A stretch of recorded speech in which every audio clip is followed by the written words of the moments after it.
Hello, hello. I'm sorry for the delay. Thank you very much for bearing with me. Welcome to the show. I am Jamie. This is Tradespotting. Hopefully, you've hit the like button and not got round to unhitting it with the delays. Thank you very much for bearing with me. If you're waiting to hear a sound, this is a sound today. Yes, so thank you very much for bearing with me, and welcome back to another beautiful day, another chapter in the greatest story ever told, about the greatest show we've ever seen. We have turned a new leaf. I threw pictures on the chart and the price decided to jump to them. Suppose I should move them over. If they're jumping around and they're doing that. Thank you very, very, very, very much. Thank you very, very, very, very much, much. Here's the charts on the bigger view. As you can see, price came down, touched the 200 period moving average on the 1 minute chart. And where else? Where else? But we're all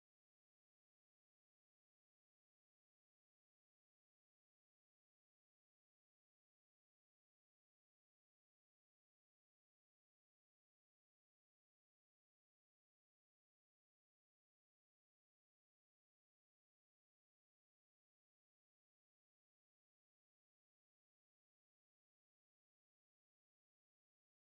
that's that sort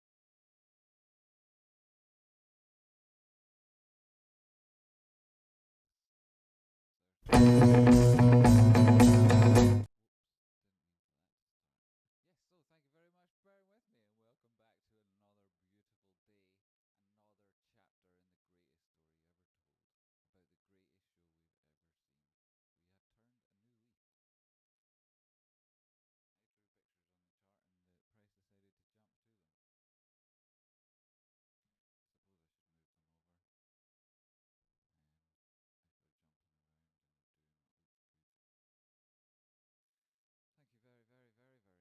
When we broke back above it, that defined the low in this formation, and so anything above there, super positive. Jesus, Seamus, Jesus, Mary, Joseph, and a wee donkey. How annoying. Anyway, it's just more of the same. I just called price action. I see that I have fucked up. Sorry, everybody. I see. We got a new chimp, thank you very much, but it's gone off the screen. Daniel Groves, Evan A, Daniel Assange, HG, Sarah Daniel, and Daniel. Yeah.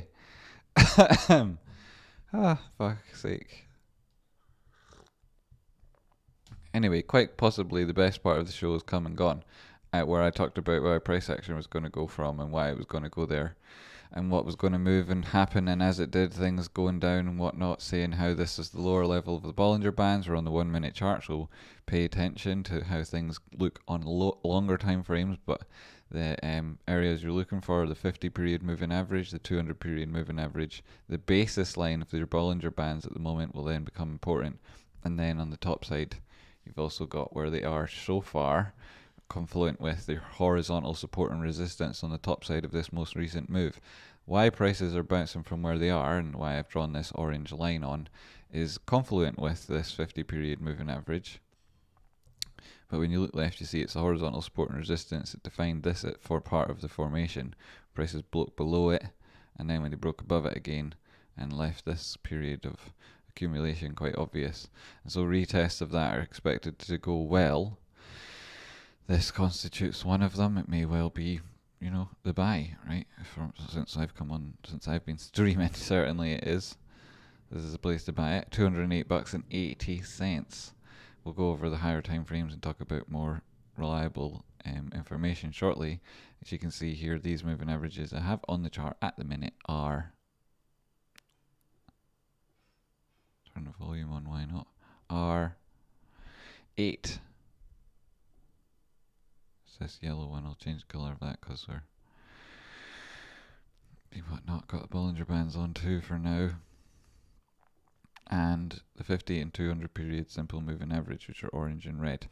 And so here's your 50 period here, 1 minute chart, prices bounce off that, great. Your 200 period is above it here, it comes through and you get a positive cross on that. You would have a test. This itself will constitute that. In retrospect, this will probably likely be the buy of the day. If you open up your indicators here and see, well, the negative trend's just overtaking the positive trend. Move this drawing out tool out of the way, you're completely useless, thank you very much.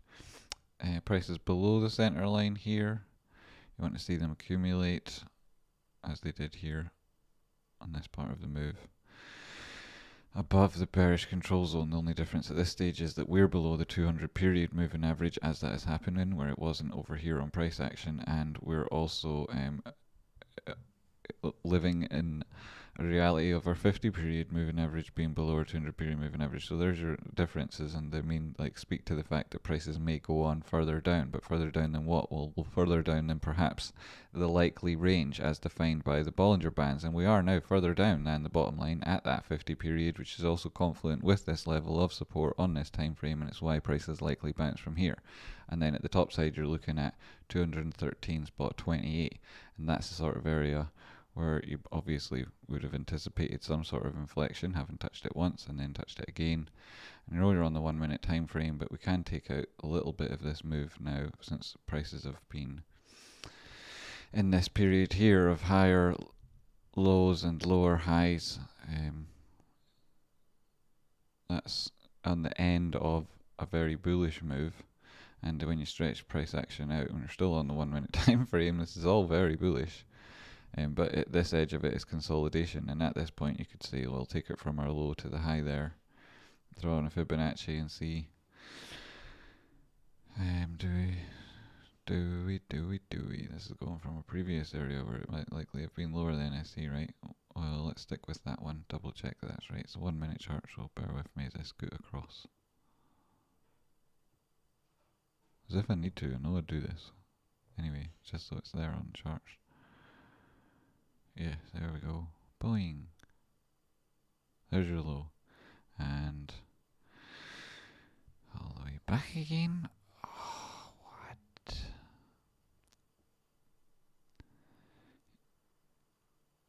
That's the Fibonacci from the previous high to the previous low. I'm not going to go all over. I'm going to go into the 15 minute chart now.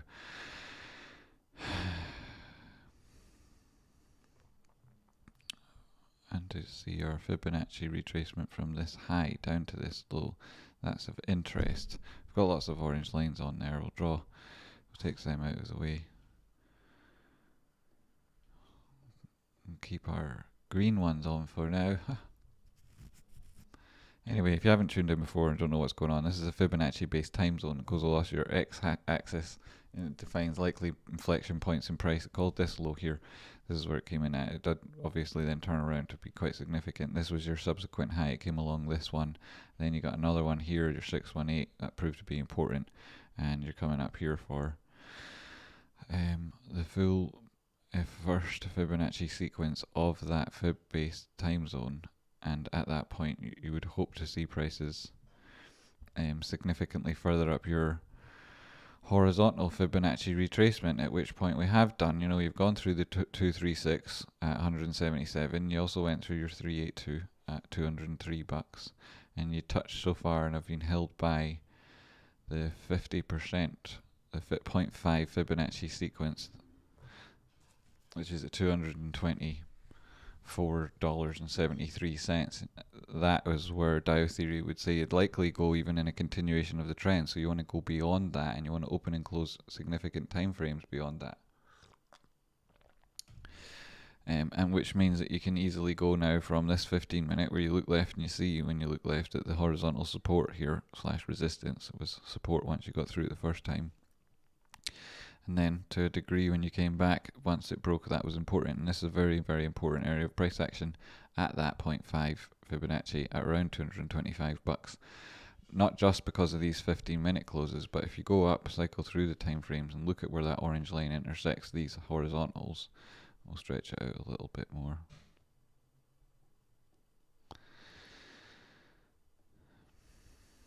See that, and then the auto button makes it all squished. So, you know, like that was a 15-minute. Now we're on the hourly. Look left, like 1, 2, 3, 4, 5, 6, 7, 8, perhaps just across there. 4 hour. And you can see this is where price action was in what looked to be perhaps a bullish accumulating wedge, but it was just a downward sloping channel, and price action then continued its negative trend. And so establishing yourself above that defeats all of that narrative. And that significant time frame there on 4 hour, you can also see on the daily, same thing. And then even if you take it all the way up to the weekly and look left, you can see, oh, well, there's this staircase, but when you go back beyond to where prices were putting in areas of resistance, and before we had this most recent peak, you can see that that also comes in at this 0.5 at the body close of this weekly candle in the 24th of May that week. And obviously when price action slipped back into that little divot on the 22nd of March. So like that area was very important. Breaking above that is significant. It's really significant. It puts a whole new inflection on this entire chart, because this could just be a period of consolidation with again lower highs and higher lows as it has been so far, and you're looking for some sort of trend continuation as opposed to consolidation, which would mean higher highs or lower lows. Obviously I'd like to see the higher high side of things. And now that we're here on this weekly time frame, there's the Bollinger Bands. The top level of that comes in at your 618. It's your next target above, establishing yourself above the 0.5. And that's what happens, you know, when you go through the 0.5, you go to the 618. You don't fuck around at some other in-betweeny area. And there is a horizontal looking left at 235. And it might be that's where you wick, and or the top Bollinger Band, which is there, or the 618, which is a couple bucks above it. $15, not much. Then, but like, where does your body close come in at, right? And it'll be at the 0.5, and then it'll be up around like the 618s, and then top side of the golden pocket, which is confluent with the body close on our previous peak. So that's where you're likely to get the extension of the momentum. Will take you there. There won't be much resistance at these areas, and between 200 and 250 to 256 or so, that sort of area is very illiquid, you know, and if we're trying to put in significant areas before stepping up again, you're likely looking to these areas on the left then, which I know it's previous to this peak, but it's also significant. And sure, at the bottom end of it, 185, that wick on that move up, that would have been enough for to see this week, and having seen so much so soon, so quickly, does make you think that maybe the gamma squeeze is on. And then when you put that in context of the days in which it's happening, you think, well, possibly you're right, And I don't normally subscribe to the gamma squeeze narrative, because I've been seeing the maths when people first started talking about it, maybe 2 years ago, 18 months ago, really. And there's a couple of smart people were talking to me about how unlikely it would actually be to work out, but you need certain conditions, and at the minute they're all right there.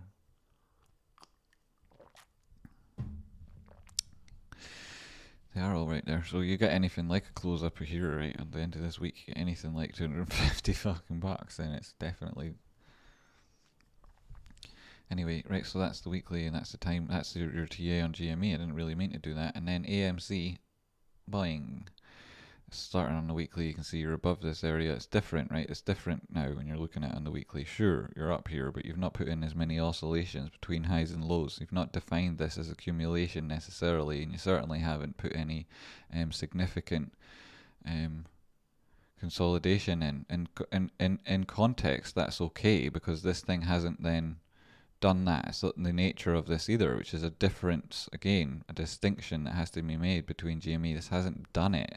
Now, that's not to say it's neither good nor bad. There are aspects to it that are worth considering. One is that it's trending much more reliably, and much more, and the cycles are much more repetitive in AMC.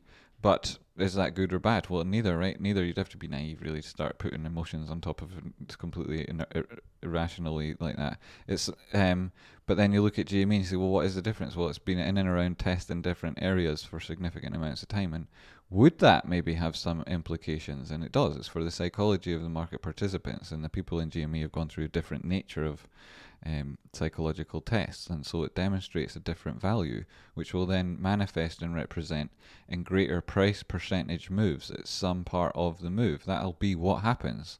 This is how charts evolve. Now, I'm not saying that means that overall GME is going to get more of a percentage squeeze than AMC. That's not what I'm saying. I'm just saying that at big chunks of it will, and ultimately it may end up doing. But that's not a thing. I'm not criticizing AMC, right? What I'm saying is that this has got a much more reliable uptrend that is much more obvious on the weekly time frame. And look at that now. It's like, it just looks like it's going to do exactly the same thing again, and that'll take you up around $300. And who's going to complain about that? Hopefully not very many people. But on the way, there'll be more like logarithmic, smaller increases in price. It may not be that history repeats itself. Sure, we know history is a prologue, but it may not be. It may be a channel. It may instead be something that comes up with higher lows at the time you think and find it to be very bullish.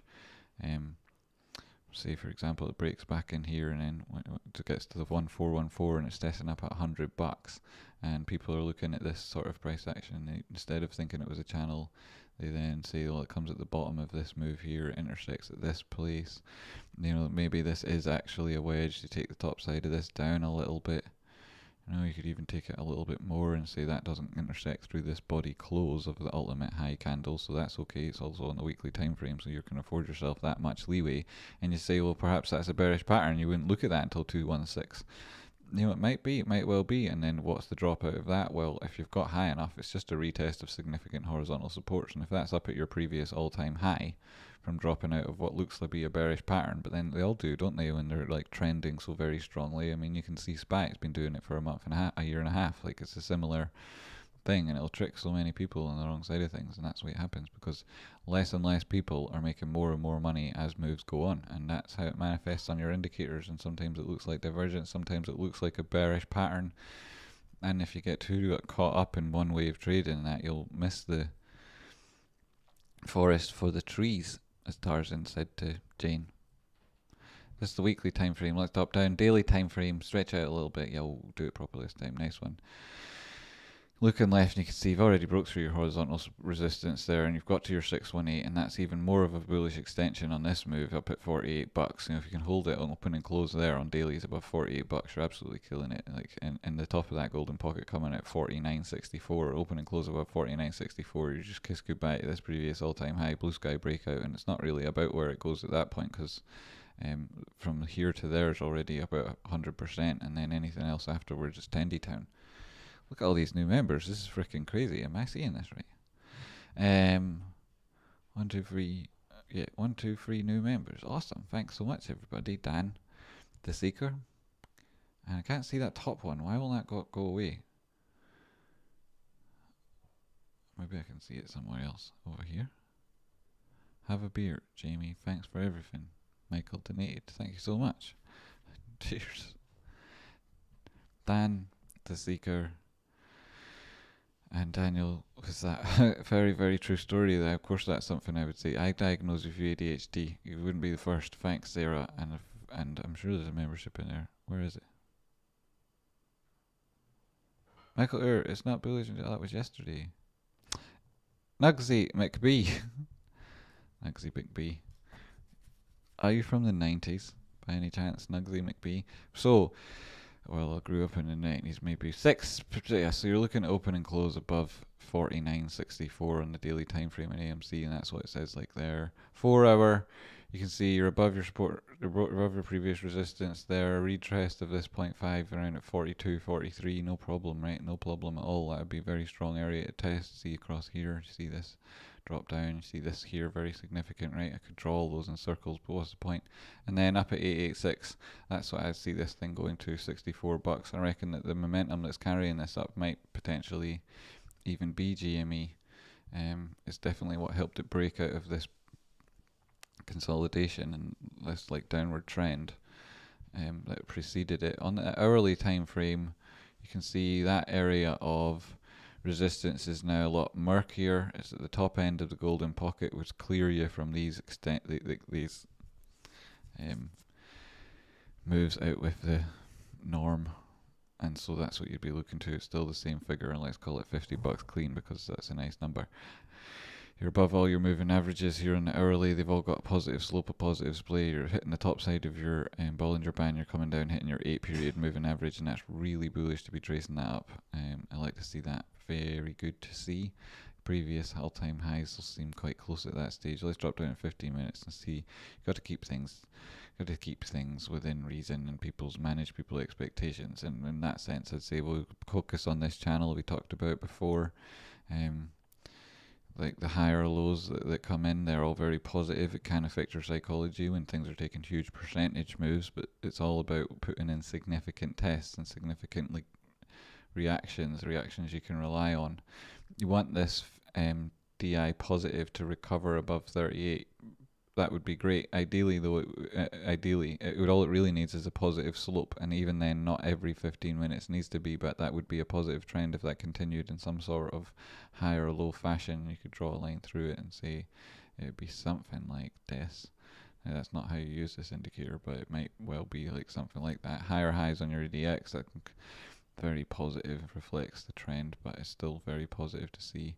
And in truth, that line that I drew there likely doesn't hold. It would be the center line where this retests DI positive, and then similarly maybe see like this come down and test as these ones did. You know, you could have potentially drawn a line through it, but once it made its move to the top of the bullish control zone and then beyond, you would expect it to either accumulate at this bottom side of that bullish control zone, or then again at the center line. You wouldn't pay much attention to that diagonal line. That's fucking stupid if you ask me, but people will do. But it's obvious because by the time you know whatever.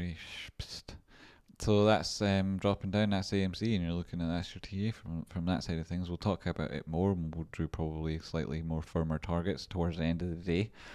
At which point we will also don't go anywhere, because at that point we'll also do really good busy ape option. So you know you don't want to miss out on that, because the people who only watch that, they get like really good value. And so if you're watching for most of the live stream, you definitely don't want to go away. You want to stay tuned for that. Oh, definitely. A couple of other things, housekeepings.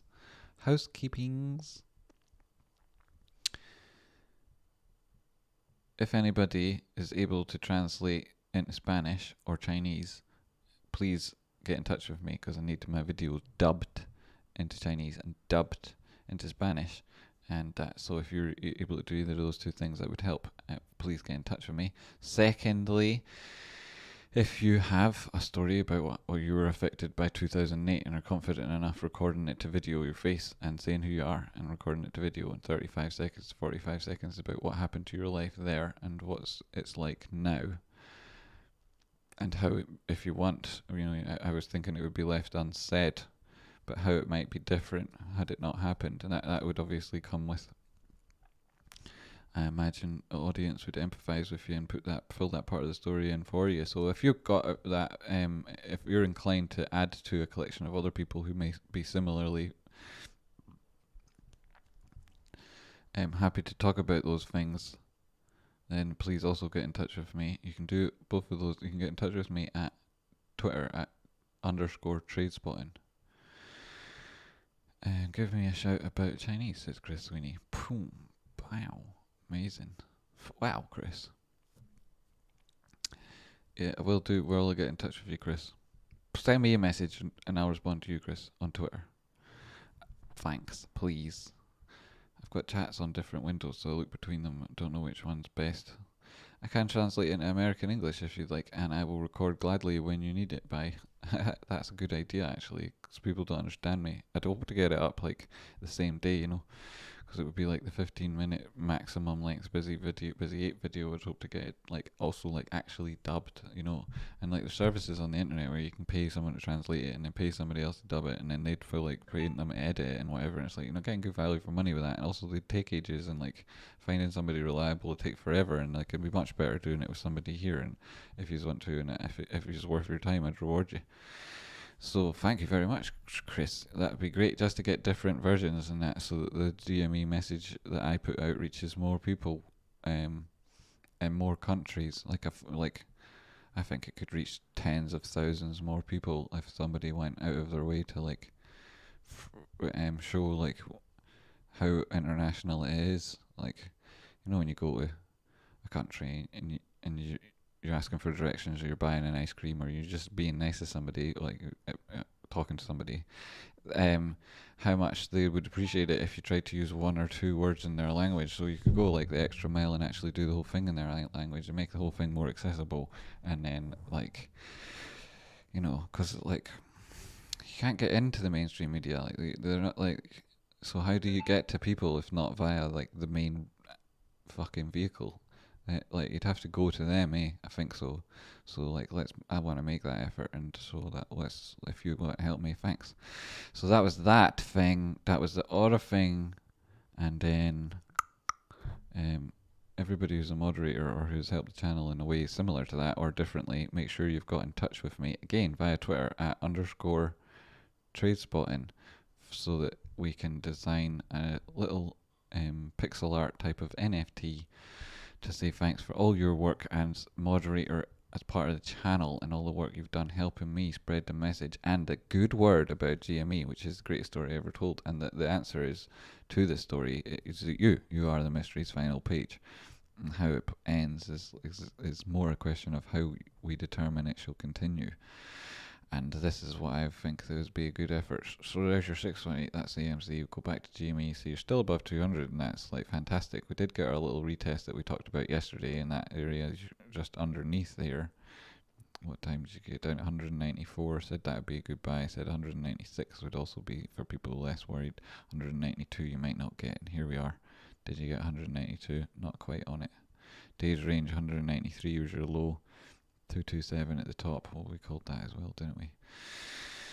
Yo, boom. That's that. So we had that. I managed to copyright strike the video at the start because it's a good message. You gotta play your own kind of music.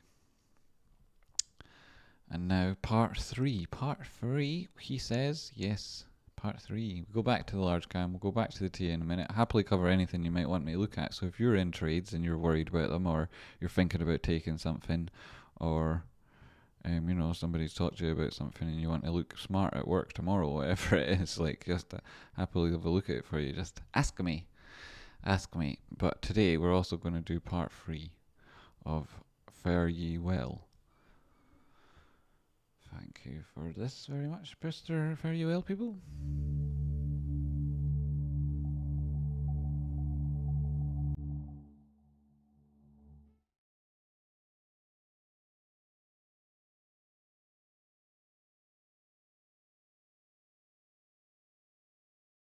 ye ken this night. Here we cry it Hogmanay, a rhyme for the French of l'homme est né, the man is born. So the new year's born at midnight. Good riddance to the last page torn from this scunnered year. And though we can't first foot, with lumps o' coal, black bun, a rassie malt, or join together in a ring o' horns, singing old acquaintance fit to break the band, we send out hope into this Scottish air, breathed out by widows, workers, wains, by those who care, by those who vote, shout, march to ring the changes at the bells, who've clocked the dangers.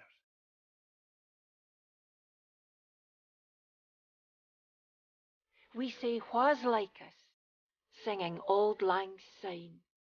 We share the planet's air. What's yours is mine.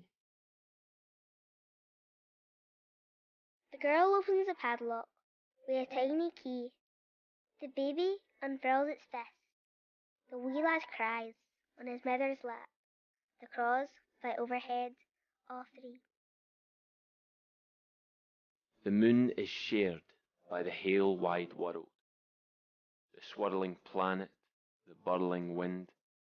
The rivers moan, the land hums, the seas groan, the air fresher than it was afore, with the birds singing louder and louder. and the trees our witness, the earth beloved, our mother earth, our other earth, Gieing it laldy in tongues the world o'er, wearing the coats of many colours, till all our blethers are blended in the air.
So that's a message.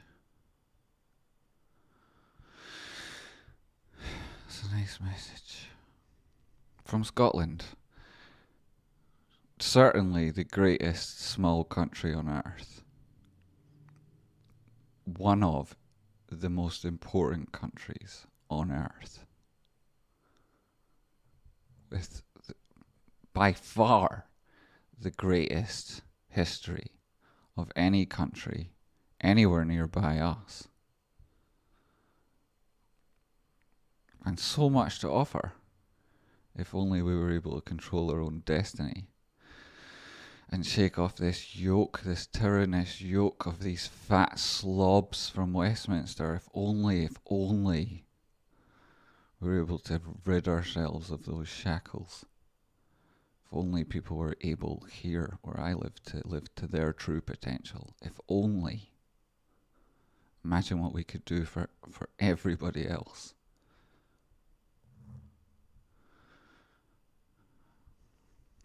We are one. And it's not just Scotland, it's people like us all over the world who've been oppressed. People from every struggle. And where do we find ourselves? Everybody from all of these different troubles. We find ourselves at GME. And where does GME find itself at? $200 plus again, in the face of the most insidious and one of the most powerful enemies that can ever take on the people is the large liquidity providers.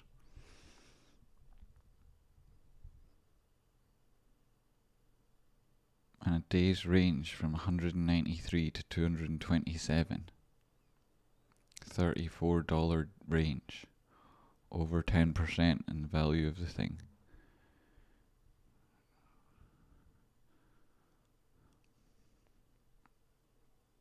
This is absolutely fucking them so bad.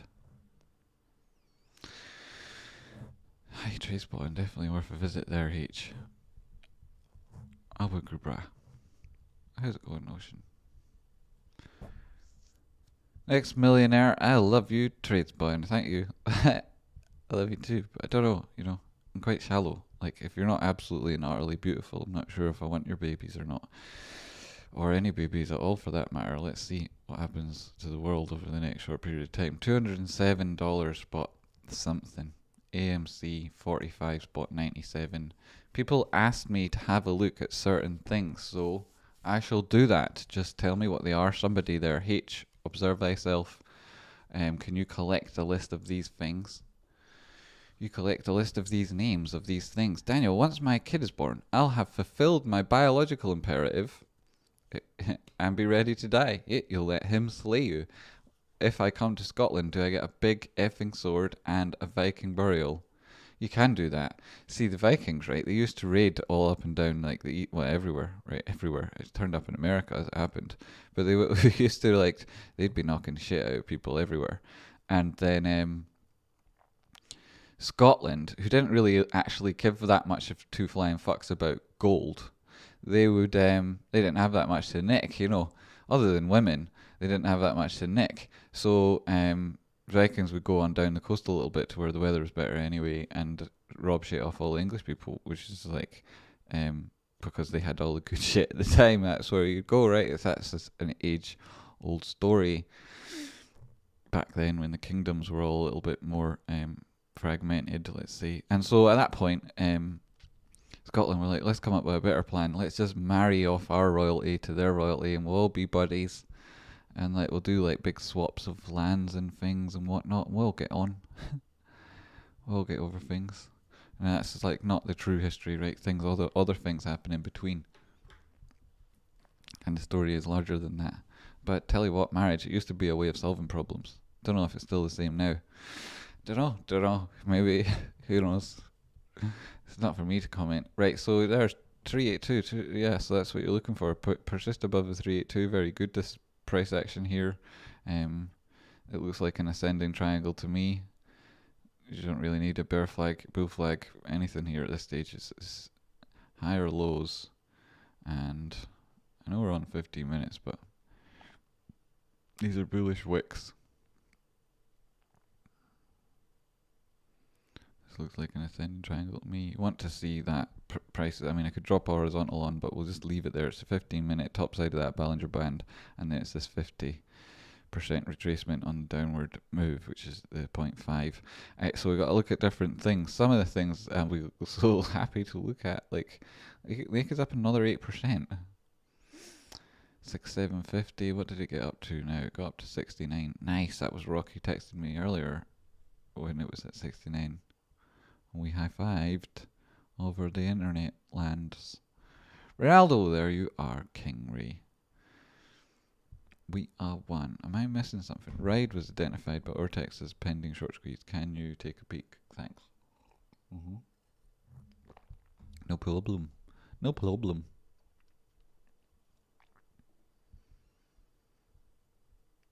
Fib 50, 50 over 200. 4 hour. Tracing 8 period moving average up there. That's quite positive. Keep doing that and you'll be doing well. You're still in the downtrend. You're still below your previous lows there. That's very significant price. It needs to get above 69. 69. Why does that button just not listen to me? Tradespotting 2.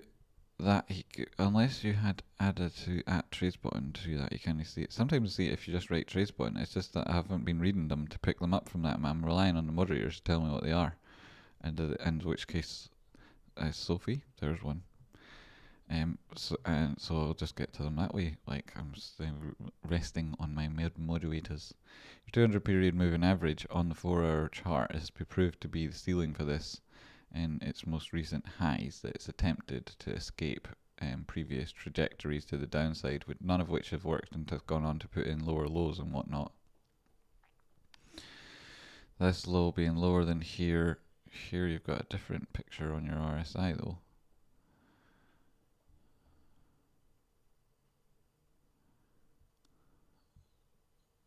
Volume not necessarily confirming that. And your test here failed at the center line. You need that to turn around. Let's check down effect hourly here. That's good.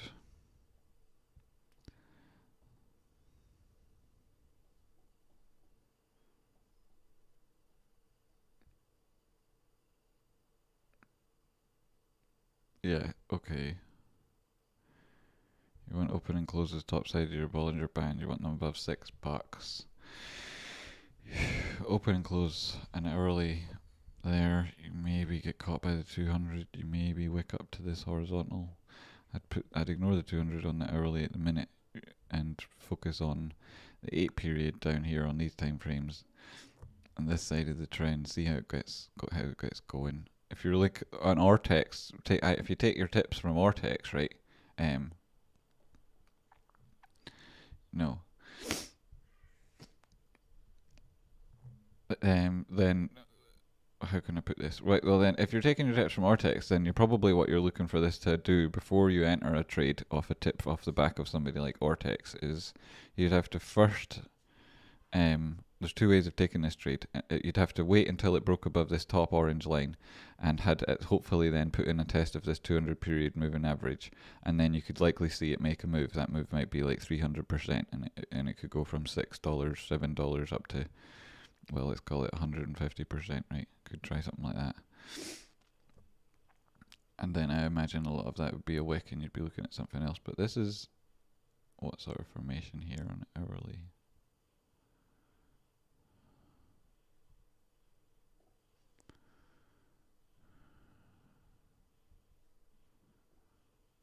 I don't know if you can really do this, to be honest. I don't like it much. I hate it. Not the asset that I've drawn there. Like you could say, right, and it may well be like because it's Ortex and whatnot, and the people that'll be in this trade with you, if not you yourself, because they're like taking Ortex trades or anything Ortex say. That's meaning anything. So you come across here, say the measured move out of that thing. If it gets it, say ouch, right? Say ouch, ouch, ouch, ouchie. $29, yeah, you get a 300% move. You'd still wait to see this open and close above the 200 period moving average. Looking at this formation here, I'd look for it to hopefully open and close above $7.15. But you could likely get in on a better trade and use slightly different type of technical analysis other than trying to mitigate against other market participants. I'd probably say look at it on daily. That's horrible and not real wedge. I know it looks real and I've drawn it, so now I'm going to convince people it is. I'm going to get rid of that. You've definitely got this top-sided demand. You need to break through the top demand line here. I wouldn't trust this wedge move either. In fact, I'd say that it's stupid. But I've said it, so it's there for crazy people. You're looking for this horizontal to be broken. It's on the weekly, so I'd give it some credence. It's quite obvious on the weekly there. You've already put in lower lows. There is opportunities to trade these sort of things at these sort of moments. I still would like to see it recovering other areas. This is your previous low, at which point you wonder how far that move would go. Let's see. Assuming our lows in, you're also like the top side of that supply line comes in with your 236 retracement, which you'd need to open and close above to even say this was a local low. Even to say this was a local low, like this one is. This one retraced above its 236, at least went at least 25% of the move, right? Whereas this here, it's not got anywhere near up yet to consider a 236 retracement. It's also below your previous low, like all-time low. And so you can't even define this as a local low as relative to all these different candles that came before it. And so you need to see more on this thing to say that it's not completely screwed. Looking at it from that 2-day, on the daily back down again. You know, you've not even recovered the center line of your Bollinger Bands. Like you're above the 8 period moving average. You've had an open and close above it, but now you're putting in a doji. No, maybe that's not. Like you want this to close above 578. Dropping back down 4 hour. 50 period moving average is going to give you resistance. It's also where your horizontal comes in at on this side at $6. I mean, if it goes, it's like I'd be the sort of person I'd jump into after it move, like I'd get into it after a retest of a breakout and that, and I'd just make the same amount. Like, what's this from $5 to 693? There's big chunkier moves already up to resistance, though. Question is this an inverted head and shoulders on these tiny time frames? Has it put in a divergence between its two previous lows? And yes, it has. And that was a bounce off of this area, which recovered, like now, you call it a bounce, which now recovered to 50. It's recovered above the 200 itself, came back, tested the 200, likely goes on. Top area of this is about $7.30. Maybe you get the full move up there, maybe not. If you wanted to just jump in on this because other people are trading it and you're looking for something to trade, then you'd have to manage your risk pretty carefully. That will have been your entry at that 200 period, or then you're going crazy looking at it for this 50, and then your stop loss is going to have to be just under there, because if it breaks this, I mean, like, you've not got enough risk reward on this either. Depending on when it happens, your supply line's hitting you pretty soon. If you're lucky, you get like 7 to 1. Much more likely it's a 4 to 1, and even then your stop's not very good because there's a horizontal just down here, and then there's another one here, and then there's another one potentially looking left. Body closes around there, and if in a while you're like, holy sugar, this is the worst trade in the world. Even if it does end up working out, it just doesn't fit in any sensible trading strategy. Like, not that I've seen, not on these things. You're not getting any confirmation on this. That's like good if it can hold that center line and go on again, but previous to then there's no divergence there, and there was an entry at the bottom. It was this entry when you came in bullishly divergent that you had a chance. The top side of this isn't, but let's go back up the timelines. 1 hour. No, this is where it broke down before. It's nowhere near that height yet. 200 period there means it likely doesn't get your full extension in the 7. You've only got 1, then 2 targets before you're hitting your risk. It's not worth it.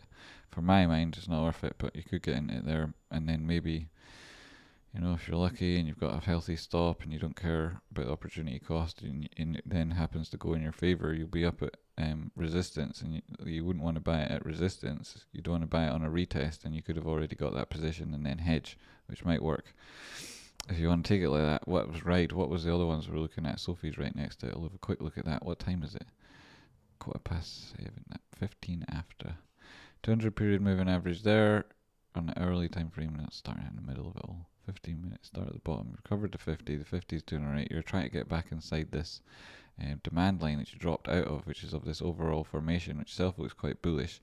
The lows at the most recent lows on the RSI, they themselves weren't saying much.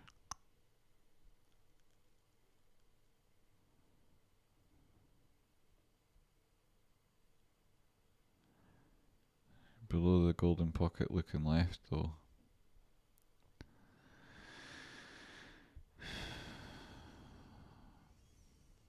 Wanted to see it above that in this formation. Otherwise you're in this downward sloping channel that we'll be able to see as we go through the timelines. You want it to be at this this equilateral triangle. As you can see though, in the most recent move, and you take it from this most recent high to this most recent low, which we've already dropped that in on, you've had a good entry here that was bullishly divergent at this part of the move. That was a fantastic entry. You've got the 50 period underneath you, and it itself is above the 200, and you are fighting to get back inside this zone, which would make it back inside this potentially, well, certainly much more bullish than a downward sloping channel, which can go on for ages and be shit. 236, that coming in at around $15.71. You open and close above there, discount any horizontals until your previous week wick high here in at around the 50% retracement of the same move. And so I'd be looking at this pushing up to $18, maybe even as far as 1973. That'd be a good move, 25% on that. Don't think it's going to happen immediately, but these are the two areas where you take profit on this trade. Go up on it an hourly, and you can see there's your 236 below. There's this channel that it may well be in. You'd much rather it was in this bullishly, not bullish, but it's much more emphatic price action would follow if this was an equilateral triangle as opposed to an absolutely boring, stupid, fucking downward sloping channel. Which is, this asset hasn't been around long enough anyway to start making moves out of like predictions about that and measuring it back to what it used to do. It's not done anything other than be in this since it got up here. So you want it to be like this demand line to be significant, this drop down below it with this bullish divergence then, because this would then be continuing some sort of an uptrend, and that sort of formation, like that sort of strength, this would be a fucking excellent trade. And if it recovers and it goes beyond the 618 and it starts hitting up here, you know, you do want to buy at support, not resistance. This isn't really resistance, like it's never formed anything on the diagonal in terms of something you've never been able to get above before. Slipping down below it once, haven't touched it once, twice, 3 times. Recover that, open it. If you haven't got in yet, you want less risk, you can wait till the recovery of the 236 at 1971. Spot 71, which will also be open and closing above the 200. Then you'll be on looking, you'll probably get an entry because there'll be a test of the cross when the 50 period moves through, at which point you'll have a low risk entry because you'll be able to manage that with a stop dead easy, and you'll have a good move up towards the true resistance up here, that the $20 that are above level. And that looks like a good trade to me. It could well break out too, because if this is some sort of ascending triangle, and like you don't even need to do, if it goes back into it, might even be more aggressive, at which point it would have like, why are you doing that to me? There, something like this here, at which point, you know, you're thinking, where is 75% of that, because that's when it's likely to break, and see it starts more around there and goes somewhere like here, approximately 1662. So your break, it comes around, well, around about my birthday. That'd be nice, wouldn't it? That sort of thing. And at that point, either it breaks out or it's already at that stage up at $21, and that looks like positive to me. Like, it really just does. You know, see this positive trend taking over here, this extension RSI. You want to see that reaccumulate above the center line as this goes through here and covers 200 period average. That'd be fantastic. So I like that. What else are we going to look at? Naked.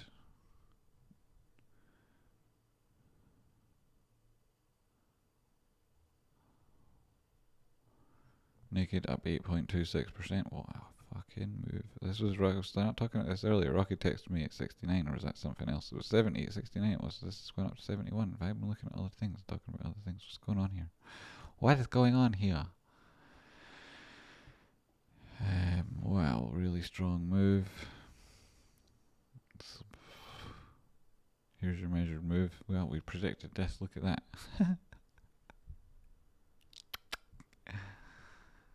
Well, I mean, look, it's like you were in a bullish accumulating pattern. We did that thing where you broke out the bottom and then you recover it, and having recovered it, you know, so the next test of it, it's like a profit signaling mechanism, right? The big boys are buying it, and so everybody else thinks, excellent, I'll join them, holding 618 within this downward sloping wedge, which is an accumulation pattern. I've talked about it enough times today already. Broke out of it, retested that resistance there, support flipped resistance.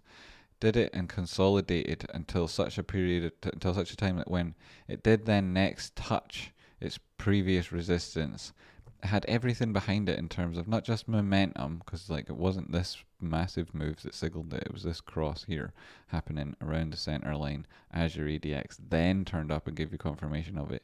It was when your RSI broke above its previous levels and they're put in a swing failure on the low, and then it went up, and it's like defeated so many bearish cases, you know. And that's another way of doing TA. It's like, well, what's going against me? And if you see all of those possible suggestions to go short destroyed, all like just the idea of where you would do and why you would do it all get destroyed in such a cascading fashion, that's sometimes as good as like the bullish TA. And seeing it here with that confirmation, like that was beautiful.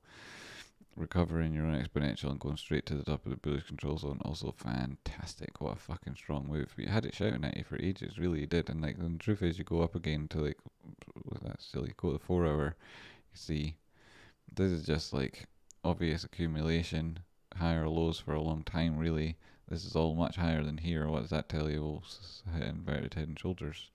And it's on like huge one on obvious time frames. I mean, this is so screamingly obvious.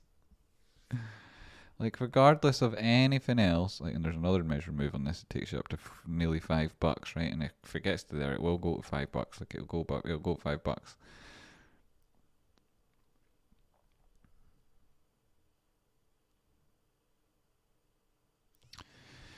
And it's, you know, the chart doesn't tell you, squeeze doesn't tell you this, doesn't tell you that, and X, Y, and Z, and you can do things to work out when there might be inflection points and what might happen X, Y, and Z. And sure, I do that all the time, mostly on GME, but you can do that. But yeah, I mean, naked's like by its support sort of thing at the minute, and will be for a while. Volume on it. This is where the starting volume came in. That trend has changed at this point. It's just, you know, who wants it really, who's coming with me, because this person isn't going to stop buying it after that. These people, there's been no distribution of the thing, despite the fact that it put in a period of consolidation. You're wondering, like, is that consolidation because those players are distributing it to more and more market participants, and generally speaking most people are wrong most of the time, and so you'd expect the price to go down? Or is it in fact that it's got up here, it's like a few market participants driving the price at the minute, they're going to keep doing that, and nobody's really fighting against them, seems. They aren't, right? Look at these spikes here. Like, this is, nobody's fighting against them. It's them, like, managing their own positions. That's what's happening here. And then they're just going to take it up, right? They're going to take this up and they're going to make fucking millions. And you can just go along with them. $5. And it's 6.8 now. Yeah, I should be like, whoa, amazing. We called it at 5.3. We called it at 5.8. You know, and then, like, some people I was telling get it like just beforehand, like, it's going to do X, Y, and Z. You know, you could maybe go in here. You could maybe go in here. I did the map position a number of times here, and I did it a number of times here. Wait a minute. I did it. Anyway.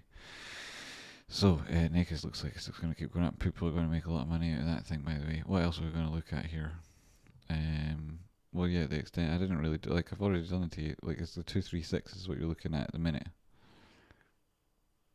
1.3827.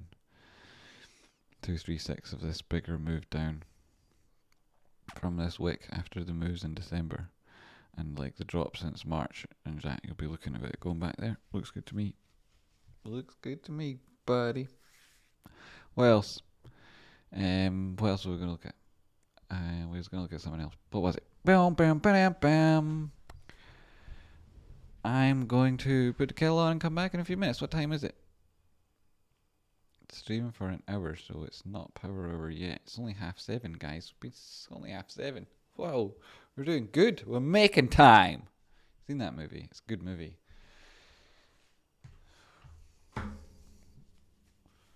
Oh my goodness, I'm so starving all of a sudden. I might have a piece of toast. $50 increase yesterday, and today $8 drop of 10 million in volume. Sick there, fucking sick, bullish. Yeah, no, it's ridiculous, Mr. Buddy. Also, as it happens, that rise yesterday, like makes the sum easy for ourselves, right? Well, 75 million, 50 million shares. Sorry, 75 million shares and $50 increase. This $1 billion, right? $1 billion we added to our side. It's $1 billion richer. And it's nowhere. It's nowhere. There's no one talking about it. There's no one. It sometimes sneaks in as like an amendment to a bulletin about AMC. Never one ever talks about it. What the fuck? It's so fucked. I will look at all the other things that people ask me to, and I will ask the mods what they are. They're the ones that just jumped on the top of my head when I saw them in the chat, and then they were in front of my face. We'll go to the 1 minute chart so we can see, like we say, as where all the action happens. Your 2382 retest there. 204.18. This is this area. Did we not draw in horizontal lines somewhere?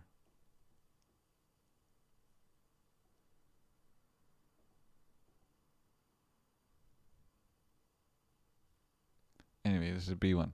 And then above us, up at this one would be another one. I'll just draw them in now. Why did they not? Where did they go?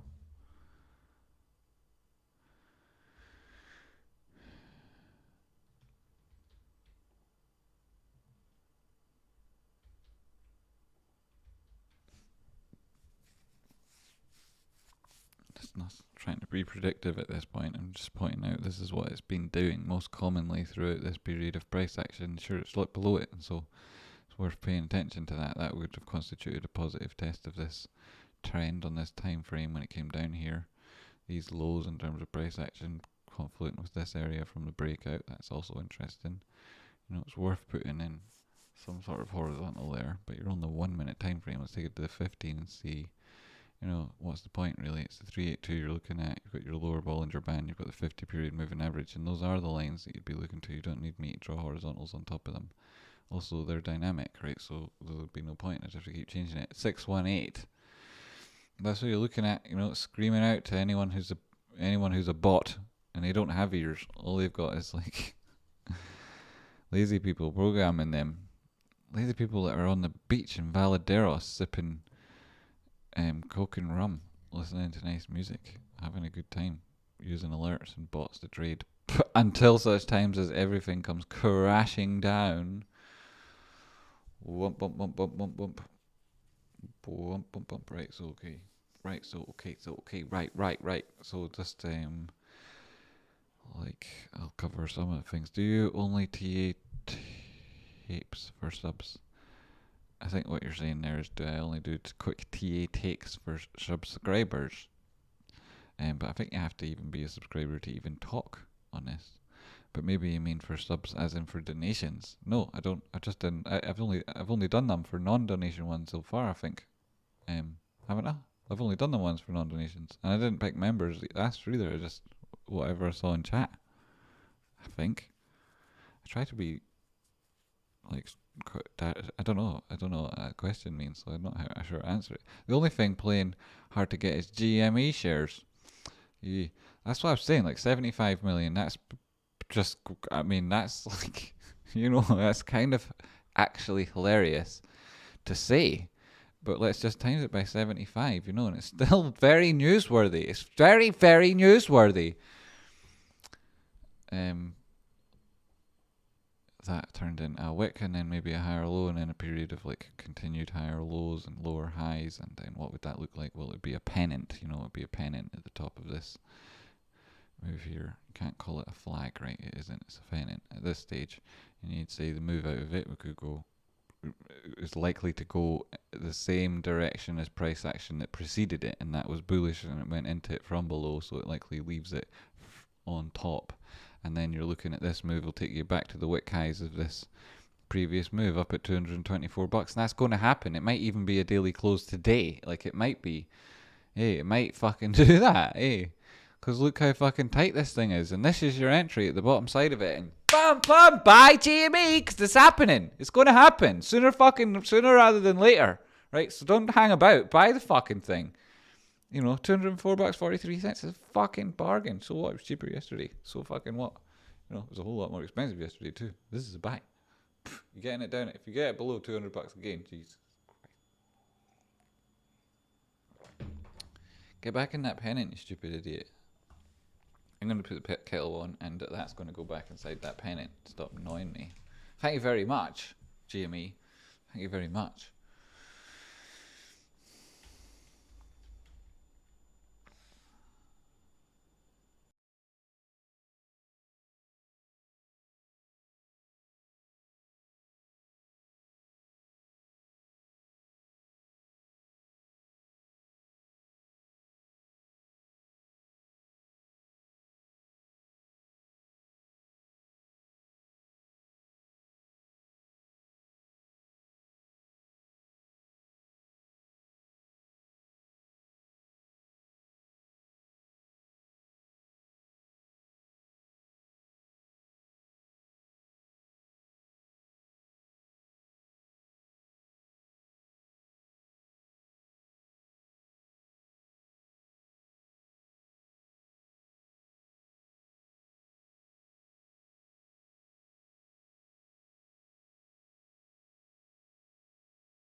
changes that have come over me in these last few days.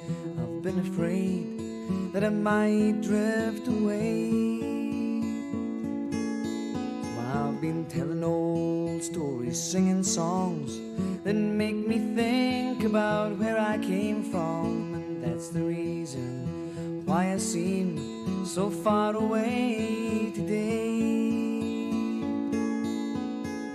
Let me tell you that I love you, that I think about you all the time. Caledonia, you're calling me, and now I'm going home. For if I should become a stranger, know that it would make me more than sad. Caledonia's been everything I've ever had.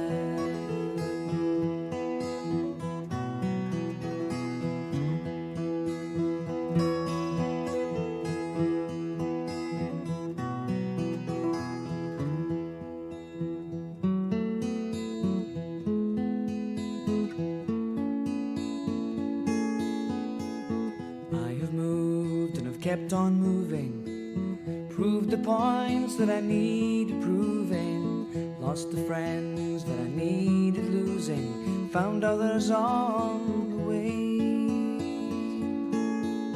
I have kissed the ladies and left them crying, stolen dreams, yes, there's no denying. I have traveled hard, sometimes with conscience flying, somewhere with the wind. Let me tell you that I love you, that I think about you all the time. Caledonia, you're calling me, now I'm going home. For if I should become a stranger, you know that it would make me more than sad. Caledonia's been everything I've ever had.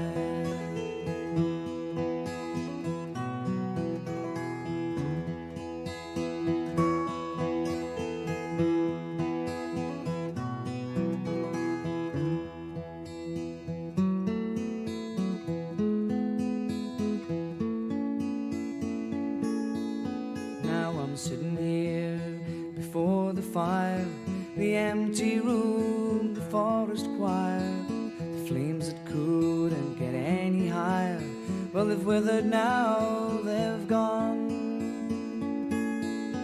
But I'm steady thinking, my way is clear, and I know what I will do tomorrow. When the hands have shaken and the kisses flowed, well, I will disappear. Let me tell you that I love you, that I think about you all the time. Caledonia, you're calling me, and now I'm going home. For if I should become a stranger, know that it would make me more than sad. Caledonia's been everything I've ever had.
Fucking hell, like. I'm so bad at this. Tradespotting. I'm using that momentum oscillator indicator that it's talked about in Mastering the Trade book. Which one are you using, Stefan? Which momentum indicator? Can't hear you. Thanks, I know. Thanks, I'm back now. Like, it does my head in, because up, Jamie. This is all very tranquil. Lovely stuff. Thank you very much, Matthew. Tradespotting. You're muted. I was. You're right. Ming Bong. Your mic is wrong. It's right. I'm wrong. I was talking about how place action had been very obliging, and that had I drawn different pictures, maybe it would have behaved differently. That was a joke. I had referenced the interaction between these moving averages, the basis line of the Bollinger Bands, and the extension that we put in because of that previous move over the top side, and how that's very bullish, and that we're now doing it in an opportunity at support is like likely what was going to happen when the DMI flashed on this, as somebody in chat mentioned at the time. I thought that'll be interesting. They'll get to watch it. It'll move. It did, and then it'll come back to the place it left at, which is what it did, which is fantastic. And that, you might think to yourself, like, well, is that what the indicator does? Because that's worth lots of money. It's like, well, it does all sorts of things. Like, and from that, you can like other estimations. Now that it's come back to that same area, but our trend is obviously not retraced as much in terms of the DI positive, that you have got a slightly higher area now on the ADX, and that could then start putting in a series of higher lows that you would need then to see a recovery of the center line on your RSI, but that you're at the bottom of the pattern and price action. If you're only looking at the price action and RSI, you might think, well, it's failed the center line. It's at the bottom level of this pattern as it's happened, and it's nearly 75% full, so does that mean it's going to break down? And in fact, actually, this DMI says that that's not necessarily the trend you'd be looking to, because your dominant trend is actually to the top side. Though both of them are strong at the moment in time, and your ADX doesn't give any credence to either, it does give you different ideas. And so this is support again. You're at support, not resistance. And the previous interaction that this signal gave you was positive. It was a bullish one. And so this is again and constitutes a higher low. So we'll see more of that likely as this thing gets really, really tight. And this is very, very tight. Get a mic, post it near your mic. I should get an mic post-it note that says that. Yes, that's a good smart idea. I should have something that says mic and reminds me. Wouldn't be that complicated, would it? So the price, it's coming up for Power Hour 3 minutes. Thank you for subscribing. Oops, thank you for subscribing, and every one of you. What are we missing here? The poll. I'll end the poll. The poll is ended, and the results will be in chat shortly. At the top there, you can see the Tradespotting Infinity poster. It's available on unreasonable.shop. I've now removed that, I think, and now there's nothing pinned. Weekly close predictions.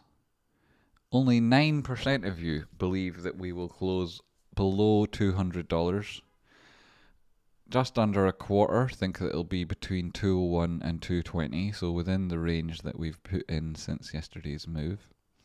Some of you believe that we'll extend that trend and go on again to 221 to 240, 28% of people, which would be enough to win some elections.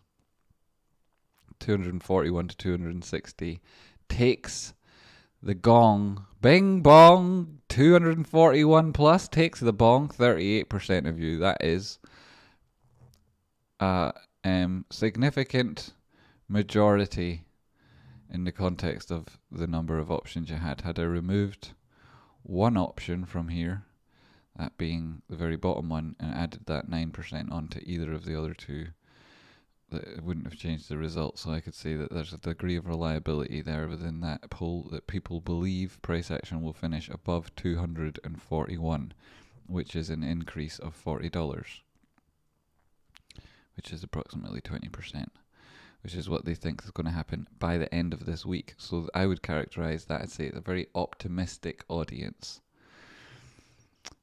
Tradespotting, after Moss, I'm thinking of travelling. Yeah, I suppose a lot of people will be, and visiting the Greater Antilles. Would you recommend a particular island? Ah, nice try. Yesterday's over power hour didn't exist. Was stealing money from their side. Today might have power hour. Yeah, it might have. Stealing $1 billion, it felt like. Feel good to catch you live when I can't do. What do you think will happen end of week, Tradespotting? What do I think, Chris? Well, today's only Wednesday. I can't talk about that until tomorrow. That's tomorrow's schedule. Tomorrow's news today, but not tomorrow's schedule today, Chris. Though you do ask now and you want to know now, so might as well give you the answer what I think, like, and stop fucking around. Just be like legit and not this isn't a joke, right? What do you think? It's not a joke. He's asking a serious question.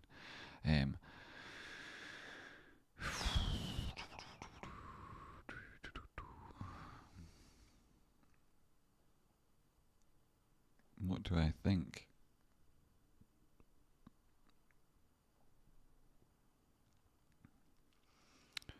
I think that you're asking an awful lot to finish the week above with a weekly close above $236. I think that's asking. That's like really like how I like to do things. It's like ask for far too much, and then some people even like freaking come through for you, which is amazing. Or like otherwise, also like you never know what's actually what's going to happen, right? So if somebody offers you unlimited something, yeah, sure, I understand, be an optimist.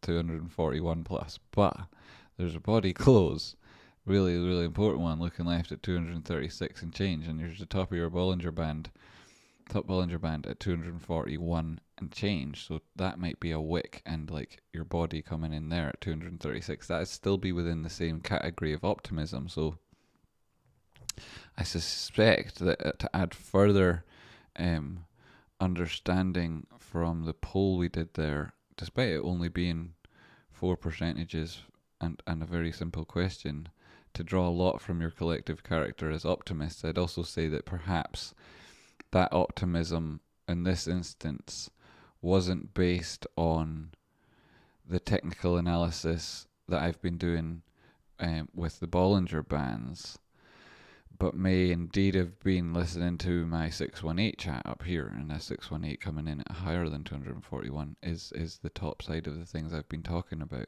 But perhaps you didn't all scuttle away off and do a quick chart framework, a study in Confluence, and put out your edge and work out what you suspected it was actually going to, but instead we're just having, enjoying the experience of voting in a poll and seeing what other people thought, and why not be positive? Like, I would like to say, well, you don't know, so let's pick the best but highest number, right? That's what I would have probably voted for, 241 plus 2. I did make the poll after all, so perhaps that speaks to that. Tradespotting, how's your day going, mate? And I woke up, felt good, went for a quick walk, had banana on toast in the morning, which is nice, toasted banana on bread.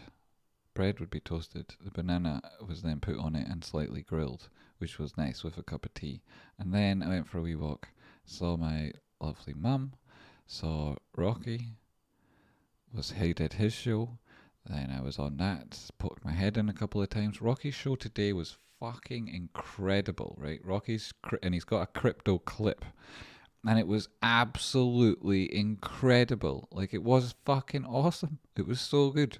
I would highly recommend people watch it for the education, for the way to do technical analysis when it comes to cryptocurrency. There is years worth of learning by watching, and delivered directly and explicitly in that video, in that clip today. It's such a good one. I highly recommend people watch it. People ask me, like, how do you do this? How do you do that?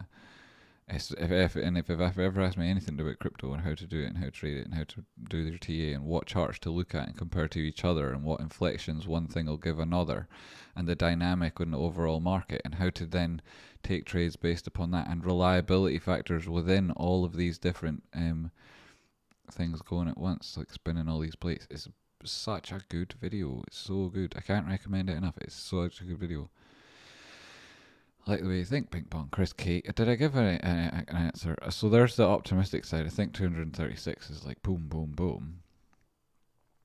I also look at this and it's like, well, where are you really talking about? And before prices were above the 236, you were looking at it and thinking, well, to get up there, this is all basis line and whatnot's different. And your moving average, though, it wasn't drastically different at the start of end of last week, sorry. Sounds like an absolutely great day. Great to hear. Thank you very much. Then what else did I do? That wasn't all I did. Then after I left Rocky's stream, I came down here again with Rocky in the sun, and we had some Vegemibbles that we had made, and then sat out in the sunshine and enjoyed the nice weather for a wee while. And then my mum came round from wherever it was she was visiting a friend, and she collected some of her stuff and went up the road. Rocky went up the road, and I came in here to set up a stream thinking, yes, got an early one on, everything will be awesome. And then this stupid software shuts all your windows and shuts everything down. It takes me ages to get it all set back up again, because it's not just this screen. Often I think I'll go over here and there'll be more appropriate moments for being in this particular screen. Like, for example, when we played that clip and you get to see this amazing Lego man, right?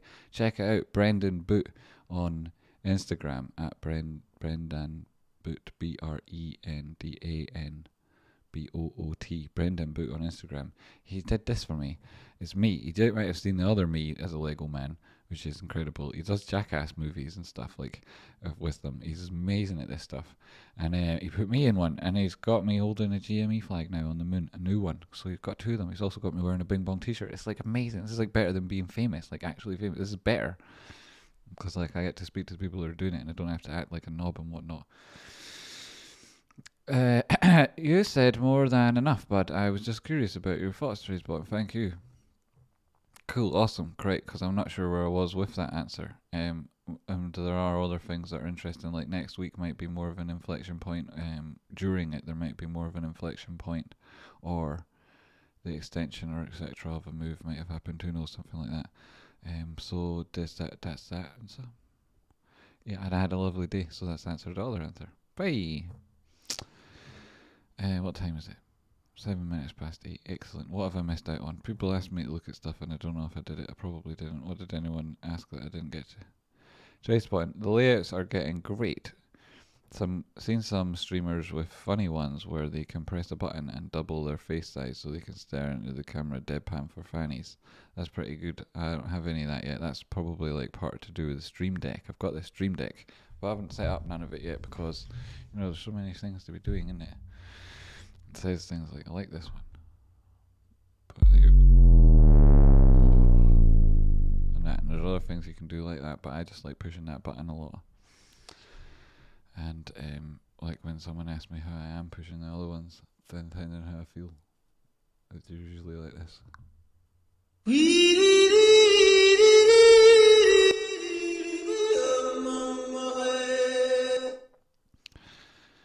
Yeah, it's usually like that. Only 75 million shares. If Tradespotting got chatting, Charles Payne Tradespotting would be the catalyst. Boom.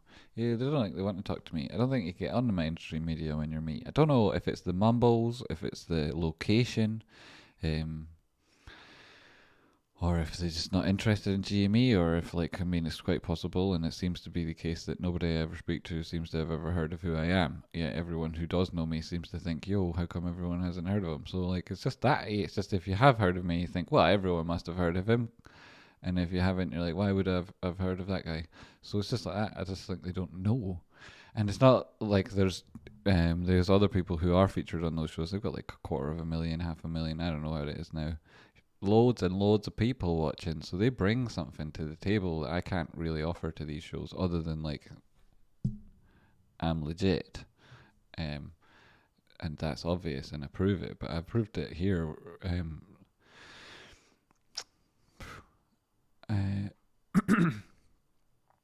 I'm very presentable. You could easily put me on camera and I'd, wash up well. and I can easily control my language if that's what they were concerned about, but I don't think it is. I don't think that's really the concern. I just think nobody knows who I am. Though, even if they did, I don't think they would go out of their way to find a slot for me. I don't think so. And even if they were to do that, it would probably rely on me bringing something to the table, in which case leveraging you guys as the audience by somehow either letting them control the conversation with me, to then speak directly to people who wouldn't otherwise have listened to them and therefore benefit by association with me, yet at the same time restricting me, which would then be like a completely and utterly arse about face way of doing things. So I wouldn't work with that. Or it would be alternatively like they'd want to push some greater narrative and have like a feature in me in a segment, which to give it credibility, and then again it's like using me by association, which like I don't want to do, even though I don't have an audience that would be able to do that with, like you guys. Even if I did, I wouldn't do that with you. So if it was ever to happen, the mainstream media stuff, it would have to be like really, really, really on my terms. In a way, it sounds unreasonable, but that's the way it is. And then, and like, it's like, that's also not up for negotiation. That's like the absolute bottom line. Now, that's luxury of saying that, knowing that it's never going to happen anyway, but it still is the truth. So that's that. And the second thing about it is I'm not going through the mainstream media anyway. We're going around the mainstream media now. It was only like a trivial contrivance of ourselves anyway to think like it might be useful. The truth is it's not. It's their job to be useful. We are useful. And it's my job to give up your job, because jobs are the death of freedom. And that's really not the message that the mainstream media wants to push at all. So it's very unlikely they'd ever adopt me. And that what we're instead going to do is we're just going to tell everybody we fucking know GME is going to explode, pass it on. And I'd love it if the Busy Ape videos I make were able to be translated into Spanish and Chinese, and it may be possible with Chris that we can get that on the go.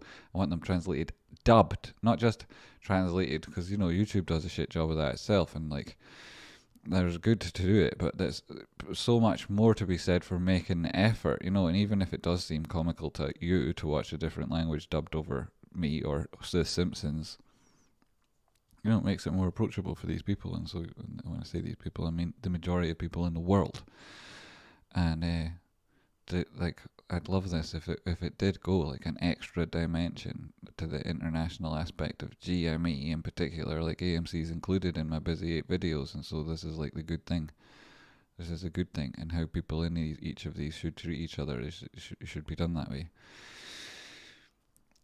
And if there was someone better than me at TA, I'd probably reference them. And if there is anyone at Rock Outcrop, and I do regularly reference them and suggest that you watch his channel, because you'll get better at doing everything in life, probably, full stop. So that is that. I'm going to do that, and that's will go around the mainstream media. That's what we're doing. So Broke Boy builds. What's your level of experience with the stocks? Yo, Broke Boy builds, and yo, Dead Money All Stars, and yo, what's going on, everybody? How you all doing? Tradespotting. Can I do Hindi dub for 1 billion people in India? Man, if you can do Hindi, that would be excellent. Like, that would be excellent. If you do that, right?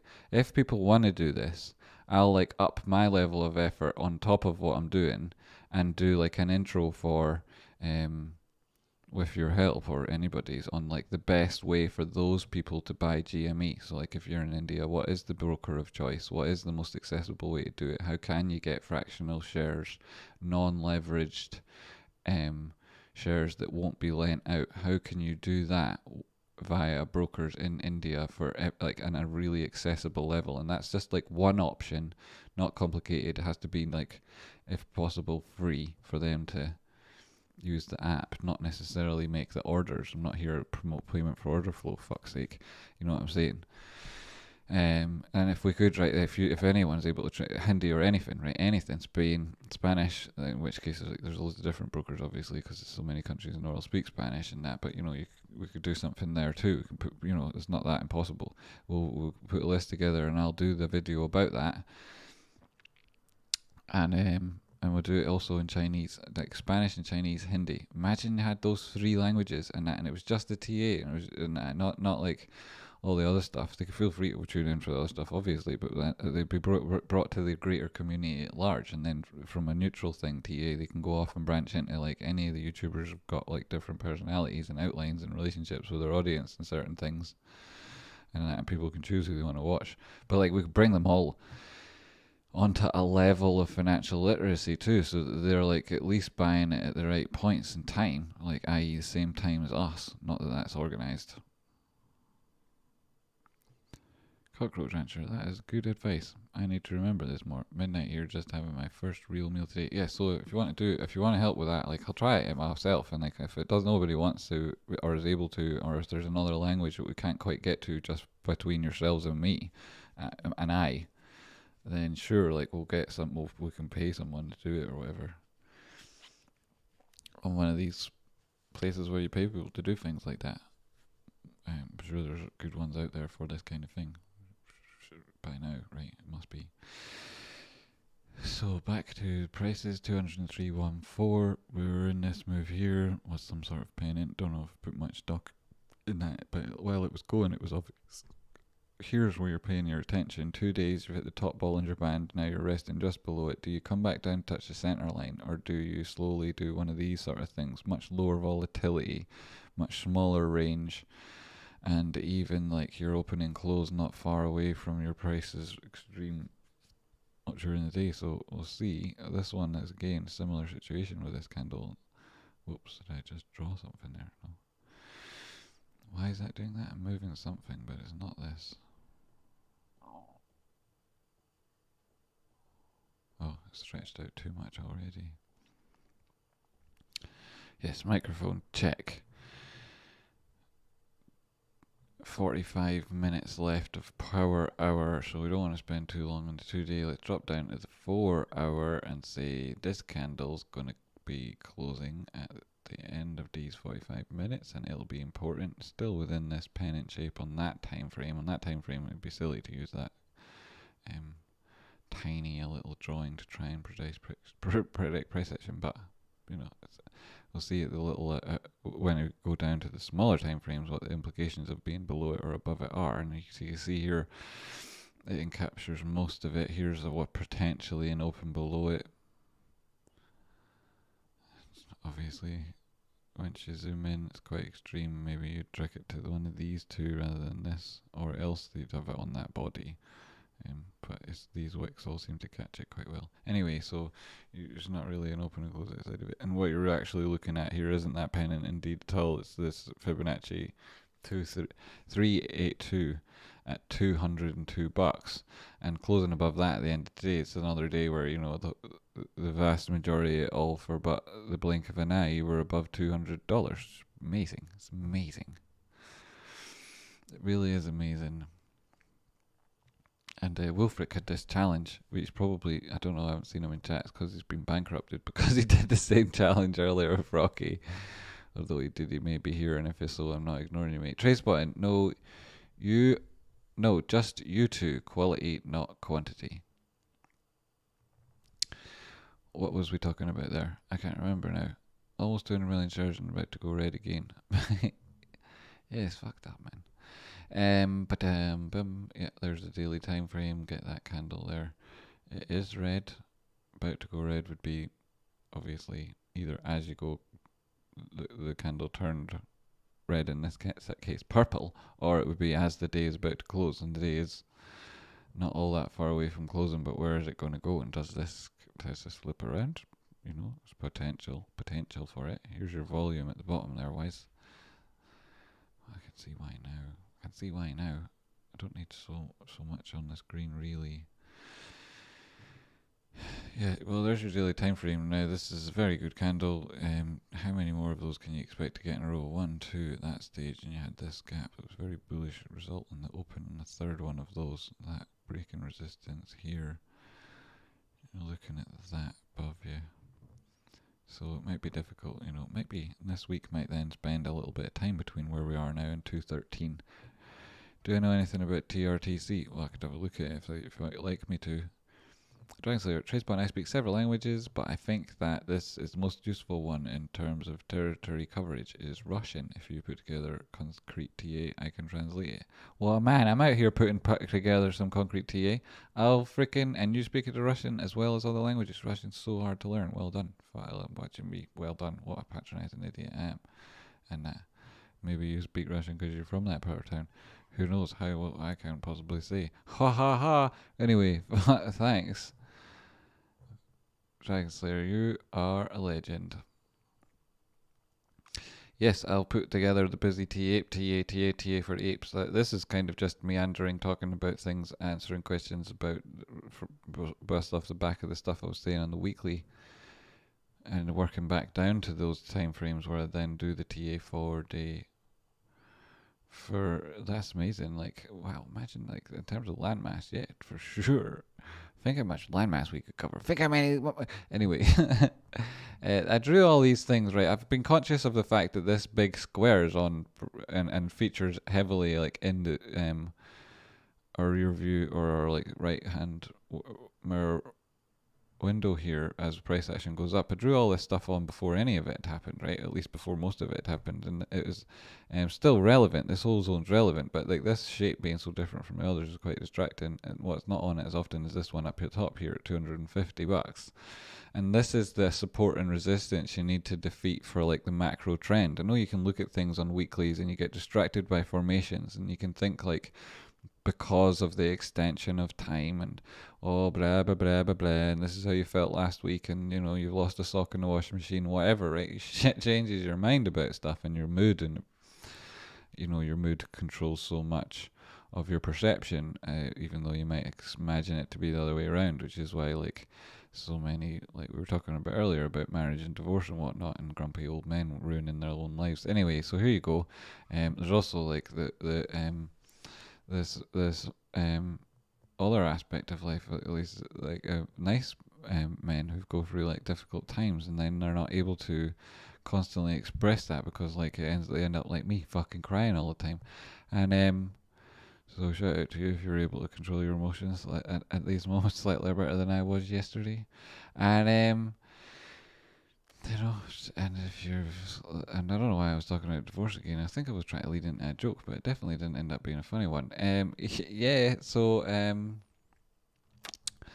back to real life, as it were. So why did I have this little circle at the top here? Right, it was the golden pocket here. It was also a continuation of this previous move, but it wasn't the most bullish thing. I was describing it this like in the downtrend, this being like a springy dumpy board and that, and you're up doing here some crazy ass flips. This would be like some sort of flip, and then recovering that, changing that's a reversal. Recovering then 0.5 is important for defeating the downward trend. And in terms of technical analysis, it would just say this is a great entry for a short, right? And in order to change that person's mind, you'd have to have a daily open close above 224 spot 73. Right, we'll call it 225.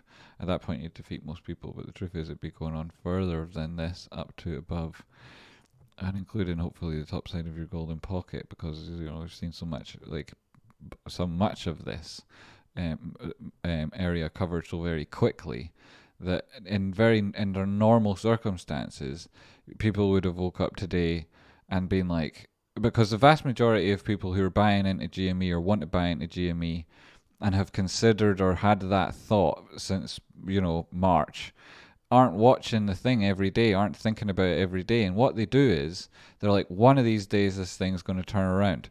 When that happens, I'll hear about it, right? They would imagine themselves to be the sort of person who would hear about it, because in this current instance in time, they're thinking about it, haven't heard about it.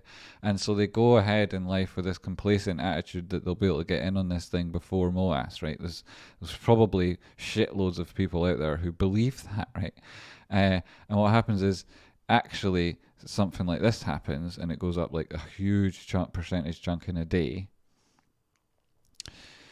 People on the other side of the trades, market makers, people that are looking to add liquidity and exploit volatility, people who are hedging their positions, people who are either like managing positions some way or another, and then people who are like paper handing it, all add up to then give some of their shares to that dude who's thought like, no way, I'll hear about it as and when it's important, and then our girl, and they're then underwater for like a period of time, which may well be what happens until towards or concluding the end of this week, and we'll see what happens, because these are important levels. And 382, you know, it's a good stop-off point when you're on a journey somewhere, but that's all it is. It's not somewhere you'd actually go on holiday, and so that's what you're looking to get up there above the 0.5. It itself is just like getting off the highway. It's a 618 and 6.65 where you're like, now I'm going down to the beach.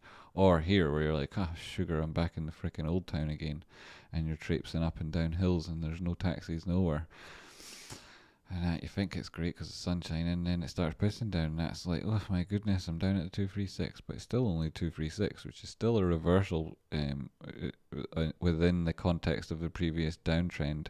If you're looking at it in terms of how do I activate this Fibonacci, how do we then use it to take other TA off? So being above the 236, you can do other things like use those Bollinger Bands and whatnot. Why am I doing this TA type of thing now? I don't know. Why I'm doing all of this type of thing right now. So, why am I doing it? Down at the 4 hour, well, I might as well continue. You got this above the moving average, you're in the bullish control zone, the trend's still continuing, your DI positive is above the 38 line, you've got your ADX going through the colours here. This is the way it likes to do it. At the same time, it's absolutely murdering the DI negative down there, and that's getting like destroyed. And when it is down there, as it hasn't been in ages, I mean, last time anything was down there was both of these. Was the bullish side of the trend. When was the last time the negative was like down here, right? When you were getting moves from 170 up to $350, like that was the last time that you got this sort of thing. And it tends to stick down there for a while when it's at this end of, like, as you can see, every time it's down there, it sticks there.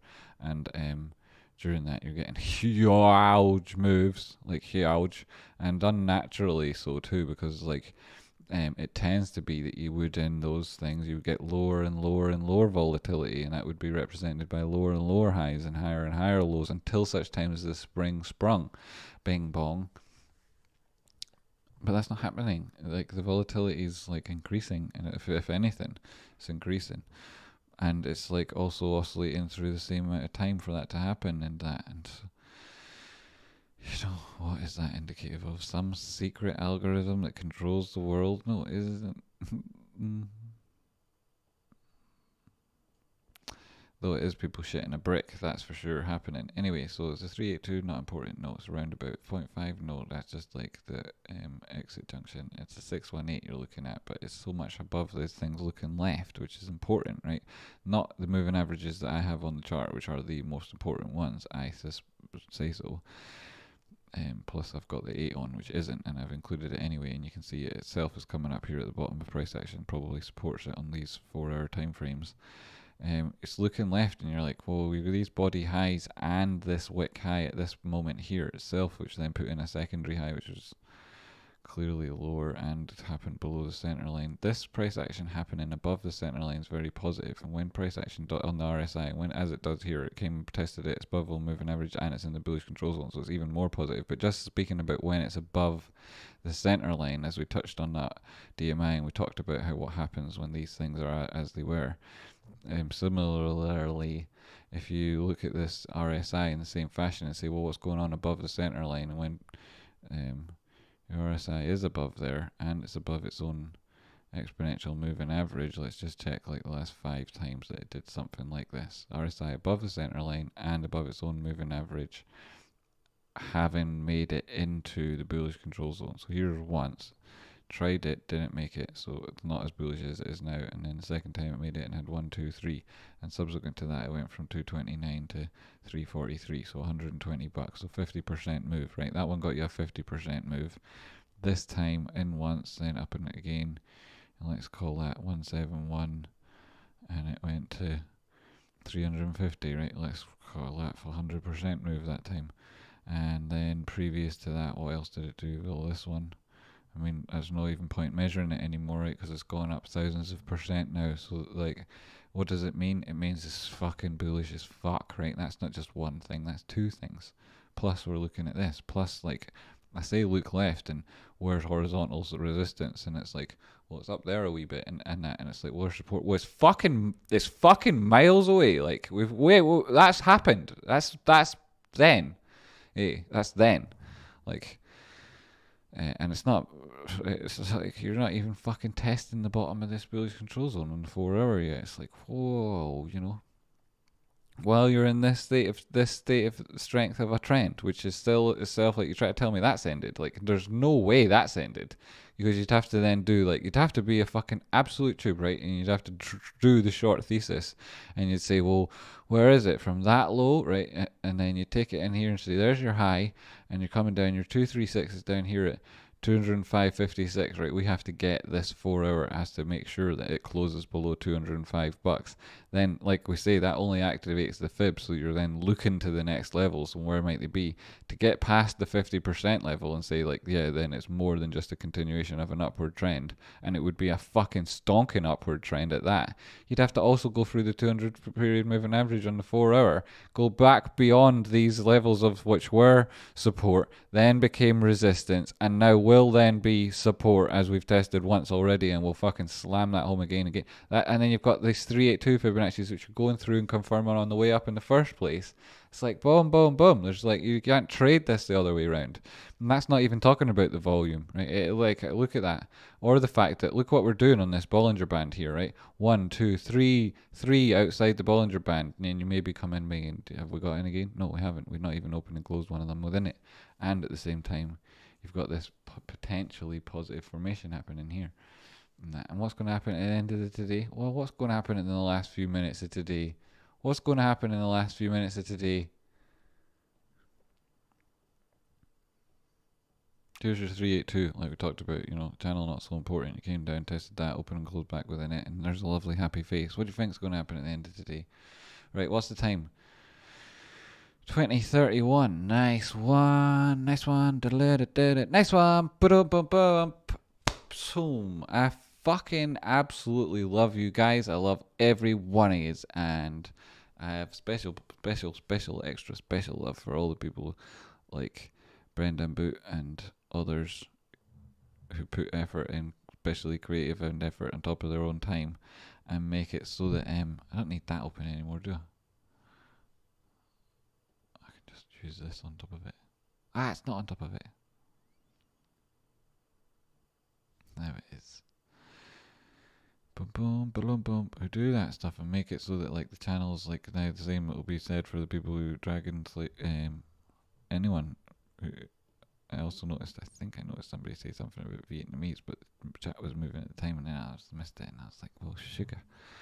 But anyone who does any of those sorts of things, so amazing, so amazing.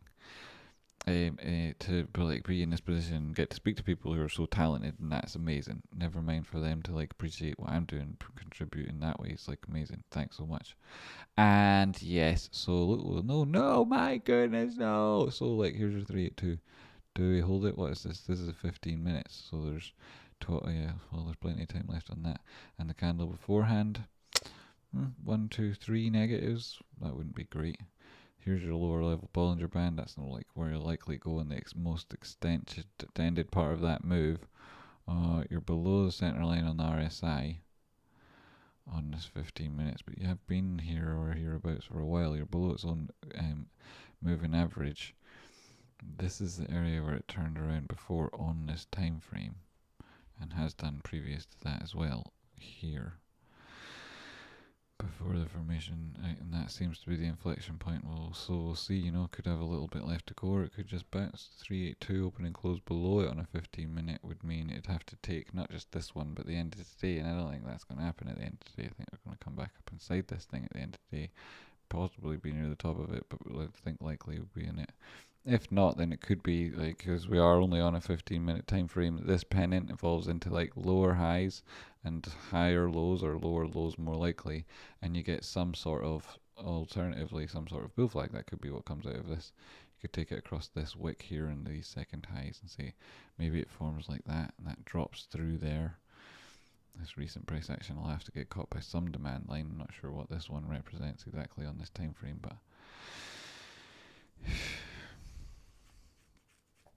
that is actually weighing on price action at the minute, and it was what defeated this, like, this supply line defeated this demand line at these levels. Not sure why it is that people are worried. Certainly somebody's worried if they're selling this here at the bottom side of that trend, which is just a stupid move. Not sure why people do things, though. I'm not here to say why. They just do it. And that, right, so especially if they did it now, right, where the bounces come in, where this previous low is, where you're at the bottom of the Bollinger Band, you're asking more than that, that's unlikely. You've come from the outside of this Bollinger Band, having broken through so many resistance. You came back to just the centre line, went back up to the top line again, came back down, put in a firm body close on it, open and close below it. There's a significant one again, test down, up again, you touch the top Bollinger Band, back below it again, open closes below it, you're going to come down, test the bottom one, and then how many do you get against it? Even since this move started, you've had 1, 2, 3, and then outside it, in again. One, that doesn't count, 1, 2, 3. That didn't even get anything really, but the lead to it was 3, so it's like 2, maybe 3. Here you've had like, since you were below it, trend, then 1, 2, 3. This is the third of and the last, and then do you say, well, that was interesting, but you're looking at your body closes in terms of support like this, and you're drawing it like that there, and you're saying, is this a wedge? Is it a descending triangle? Is it a pennant? Is it a bull flag? Find out tomorrow at market open. That's what you'd be saying. 199.63. There's your bargain there then, I guess. Let's see, does it stop at the bottom of this Bollinger Band? Does it go on to these support lines here that we dropped in, 382 and the 50 period moving average? It'd have to break this body close. I'm not sure about that. It's much more likely it comes back up inside this. Obviously a touch. We'll see, 1, 2, 3. What was that? Outside the Bollinger Bands or on the way up to it? Would have been on the way up to it, because 3 outside it would lead to a reversal most likely. 1, 2, 3.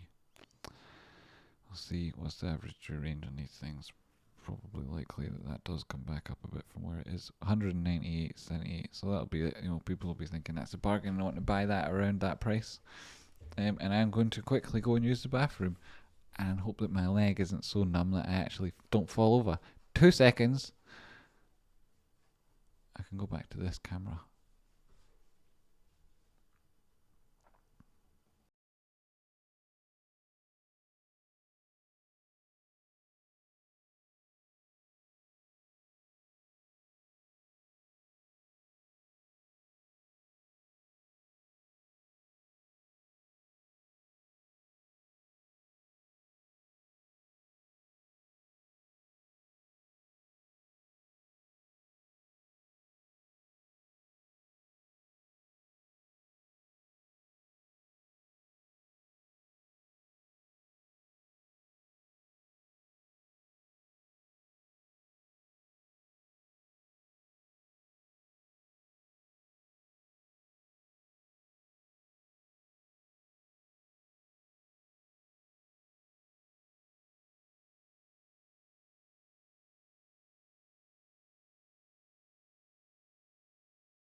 Hello.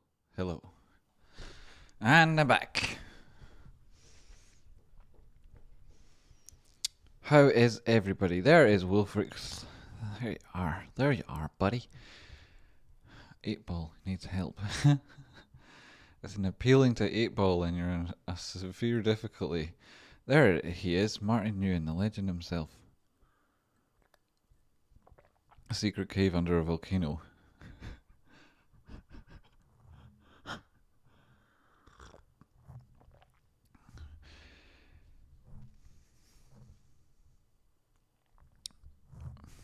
I'll not go into a silly conversation about history. It's great to see, and not that it would be silly, right? But it would be again a distraction, a diversion, an irrelevant segment. So it's great to see price action do what I said it potentially could do, as demarked with these orange lines. It'd be much better to see it do what I was willing it to do with these white lines. But it did, in fact, do what I said and turn into a fucking bull flag, which looks like a channel at the top side of a bull pole. A bull pole. It's a bull flag comes at the top side of a pole. Yes, that's right, Jamie. Correct. Yes, correct, Jamie. Freaking idiot. And then we might as well draw this on correctly now that it's identified itself as such. Okay, 1 body touch, 2 body touch, body close, body close. And then a third one up here, body close. Nope, it's a wick. It's a wick, my friend. And then down here you've got body close, wick, 2 touches. This like no, and this no, I don't know. But these two, sure, right? Another one, it'll give it more validity. And what does that mean? Will it be extended? Quite possibly. Or does it put in like 2 or 3 candles around here and test it? Well, that would constitute it perhaps having failed at the 50 period moving average, so we'll see how that works out. May not be the case. A little bit of bouncy bounce. Where does the day close? Ho ho ho. Interesting now, eh? Now it's interesting. Not that it wasn't already interesting. I fucking love this shit. Yeah, I fucking love this shit. Oh my god, somebody bought some socks. Yes! Green socks too! Damn reasonable. I might just do all my shopping here. Who did that? Feisty Goats, it seemed to be. Bam Mama Jamma? Yeah. Where's Maurice? Yo, you legends. These are all lovely people in chat. You know, this is brilliant. I miss like is when I'm not talking to you. Well, I'm talking to you when you're not here. Usually it's when I've got the camera off and the lights are off and it's all dark. It's late in night time. And I'm in the Discord watching what people say. Watching. And then talking as if the camera's on when it's not. God, Greg's Foundation. There you are. How are you doing? DFE can't tweet anything about Jimmy. His shit fins out afraid. I don't know what the chat is. Can they not? I mean, the last time he tweeted, he was tweeting good, and then he tweeted the cat going to sleep, which was like nice, because cats going to sleep's cool as that, and cats cleaning their own face is like just like, oh my god, this is cool as. The cats are cool, and then they do other cool things too. But those rank among my top cat activities. Electroboy Tradespotting. It was I. What did you do, you? Tweren't me, says Feisty Goats. Twas Electroboy got some. Oh, there's Feisty Goats there. It was Electroboy. How did I catch only a little bit? Would it have been a Y? It's the Y. That's what I caught, the Y and the O maybe from goats, but then they would be in a different order, so how did I get there? Well, enjoy the socks. Enjoy them.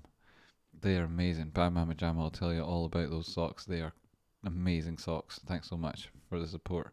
Electroboy, you're a cool dude. And I love your enthusiasm, and you're kind of got a cheeky chappy attitude. It's pretty nifty. Have people like yourself around. Thank you very much. I love Tradespotting, but there will only ever be one DFE. What are we talking about DFE? No, I was talking about DFE, and I was wondering, is he allowed to tweet or not? I don't know. I imagine he is, but the tweet he did put, look at that wiki. Boom. Love it, man. Fuck yeah. Get back in that Bollinger Band. Get back in that fucking upward sloping demand line. Get back up there, you fucking idiot. Yeah, I love you, really. That was me talking to price action there, not you. Isn't that funny? It's like those old comedies. Not you. I'm talking to you. Oh, whatever. Terrible joke, and I made it worse. So, what was I actually thinking? I wonder if he can or not. I don't know. Does he like cups of tea? That'd also be a wonder in that, or does he prefer coffee? Well, I mean, I know he likes beer, and then he does drink whiskey on St. Patrick's Day. So, these are all questions that I wonder about of equal amounts of time I spend thinking about all of them. Probably more question about the tea than anything else, to be honest. So, like, if there was some update on that, that'd be cool. If it also came with a tweet, then fantastic, right? All the better. And well, I can't say, I can't, I can't say I've ever spoken to the guy or would ever even think he'd have any idea who I am or anything, in any way, and that. So I don't know what I can actually contribute to the conversation, to be honest, other than to say, yeah, I'm looking forward to when he tweets again, and that'd be cool. I tweeted at him and Ryan Cohen the other day. It was the awesome little Lego guy that Brent and Boot had done, and then previous to that, I talked about how there's like certain people have capacity for risk, and same that's true that's said about like you can't progress is rarely made without unreasonable men. I say men, right? I mean men and women in that context. And it also is true said to people about risk and that, and so I was trying to say that. What colour are your socks? My pajama socks got the white ones. Got the white ones in it. So there's that. You can see all the time there's a ticker running across the top of the screen there to change the subject. And that, not that there's any point, right? I actually like talking about Unreasonable.shop and the socks. And previous to that, I loved talking about DFE and whether or not we'll see him again saying anything of that. I think also, like, this is something I talked about months ago at the time, was like, he'd been doing it for a long time, I don't know how long it had been that he was doing the YouTube video side of it, but he was also doing it like updating people on Reddit at the same time, and now he's doing like the Twitter thing. And I can tell you how freaking many inboxes you have and how many things and people you interact with on different levels. Like I get questions on Twitter from people who ask me about what it means that DFV liked this tweet on this date, and it's like I'm like I try to respond to every single message that anyone's ever sent me, and I've done quite a good job of it so far. It's incredible, actually. And hurry up and go back over 200 so I can stop talking shite, please, prices. So, and what was this latest chapter in shite I was talking there?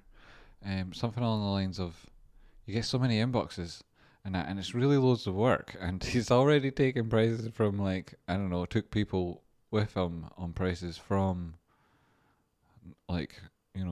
bargain basement buttery biscuit base meant to prices all the way up to some version of moon for a lot of people. So I don't know, I think a lot of sense, he did a good job overall. I don't know, I think it's a little bit I don't know, I just imagine it'd be unfair to keep putting it on him, but at the same time I don't want that to be coming from me and being misinterpreted. I've only got respect for the guy, really, and that's would be what I'd and so I can't put feelings on him either. Whatever he wants, cool. I think he's earned that and everything else he's done. It's he's an inspiration, he really is, and such a nice dude, such a normal dude, brilliant. What are we talking about that for anyway? Fanny pack is golden, says Bad Bad Majama. Picture of Bad Bad Majama's kid in that fanny pack is fucking quality. I put a buy in to set a floor. Nice one, Dinkle. That's good. Let's see it. 200 now. Yes, beauty. Love that. A little bit of reliving that moment before. Back above 200. Like to see it. Does that mean that it's not going to be able to? No, psychological number doesn't really mean much. Closing day out above it, though, that would be lovely. And talking about that, I've got 10 minutes to do the closing TA and end day. I'll start on GME because that's where we are, and I'll start in the 15 minutes because that's what we're looking at then you can see the top of that before I get into it, and I'm going to delete it, like that guy's face, which would have looked like a touch over and above what was previously the wedge, may still end up being what happens, you know, with a wick and a body closing what would have been that downward sloping supply line. And so whatever, but like I'm not keeping that one for any other reason. It was just because it was there. It would have been fun at the time. Can't remember what these drawings are from. Probably accidents.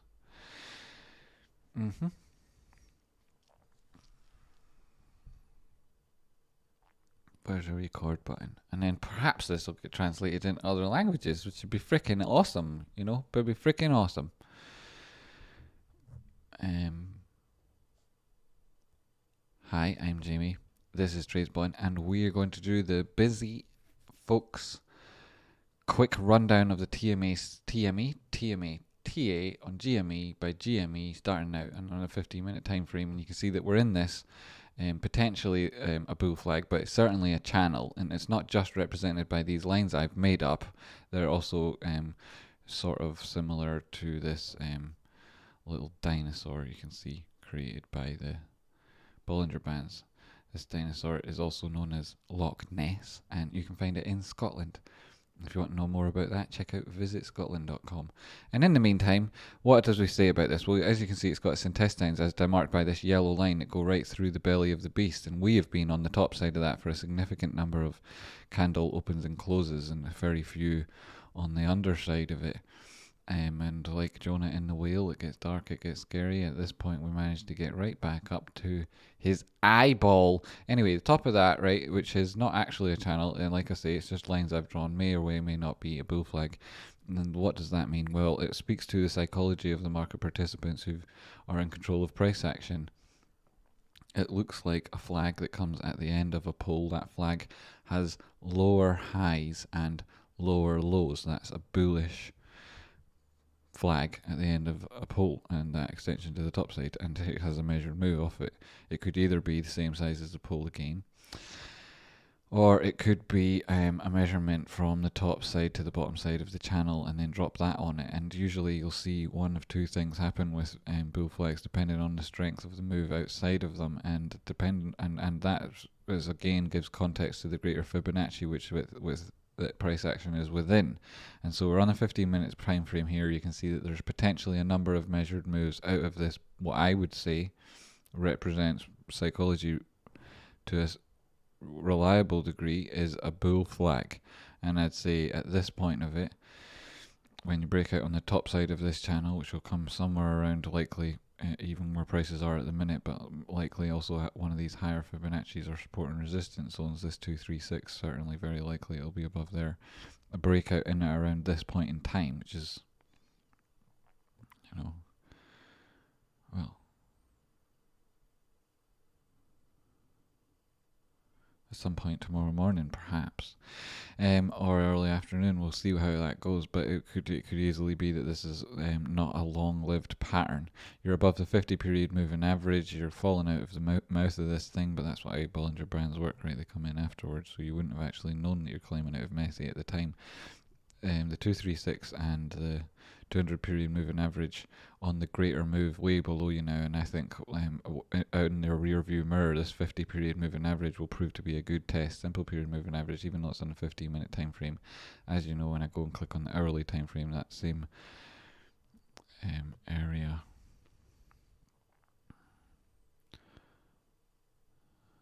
(15 minutes), 50 period moving average 196, and then it drops back down to the 200 period moving average time frame there on 15 minutes, go back to 169, not slightly less. Anyway, that's your range on the bottom side of that. Anywhere in there should disaster strike from 177 down to 169. But like I say, I think we're well out of that. Although we are just falling here to a slightly lower low on this part of the formation, I think that's still part of a bullish move. Obviously, you're come up here to what is, when you look left, even on 15 minute, now let's skip that, let's go up to early. When you look left, you can see that it's a significant area of support and resistance that we went through here, completely defeated that above the 236 of this fib. The top side of that resistance, well, that was just another breath at that area and then on again, and you've come in to reach these highs. which are like really, really important for this whole context of pain that people went through. And as such, you know, we've been through it once, we can go through it again, especially if this sense there's a positive inflection on price action, it's slowly creeping up, we can bear that, but I don't think that's going to happen. I think this is going to be characterised by violent, sharp shift moves, which on the 1 hour time frame will just look like breaths at horizontal resistance. And then where are they, and where does that take us by the end of the week? Well, it's very ambitious, but we talked about it when we were at the bottom of the move, that it could go bing, bong, up your bum, and that would likely end up at around 250, 260 bucks.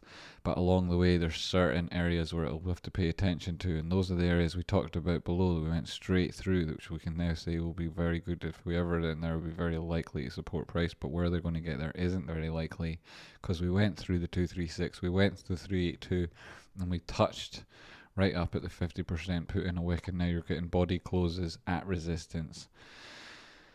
That's very bullish, and all it means is that just, you know, you open and close one candle on the right side of that and it goes crazy, and that's your GME TA up to the 4 hour. And the daily time frame, you can see that today what's happened, well, we've had a range from 193 to 227. That's a big chunk.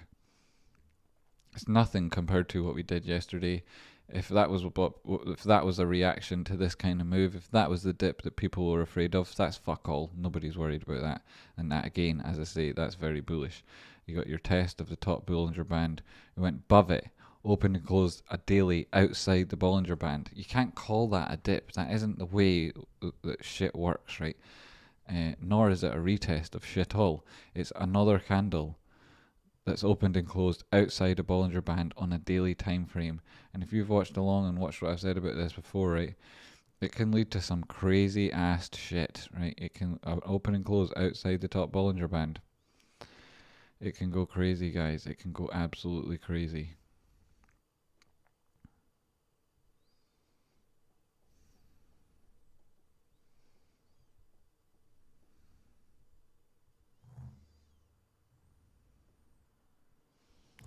Okay, that's a silent bit of TA then to touch on one of the things that will be interesting should prices open and close weekly above 343, and people will be asking me about MOAS, and I'll say, look, I've given you the answer implicitly countless times, and you should already be now on my team, wearing the hat with the t-shirt, ready to kick the shit out of the hedge funds, because we all know what's going down at this stage, right? So the AMC, moving on, and we've got 3 minutes and 1 minute and 56 seconds until the daily is finished. And the daily, you can see that we're in this formation here. It may indeed prove to be some sort of wedge. That itself can keep going for an awful long time. It may then retrace down. People suspect a big move. It'll turn into a channel, blast off from that area, and be that maybe a long way above where we are at the minute. This is very bullish.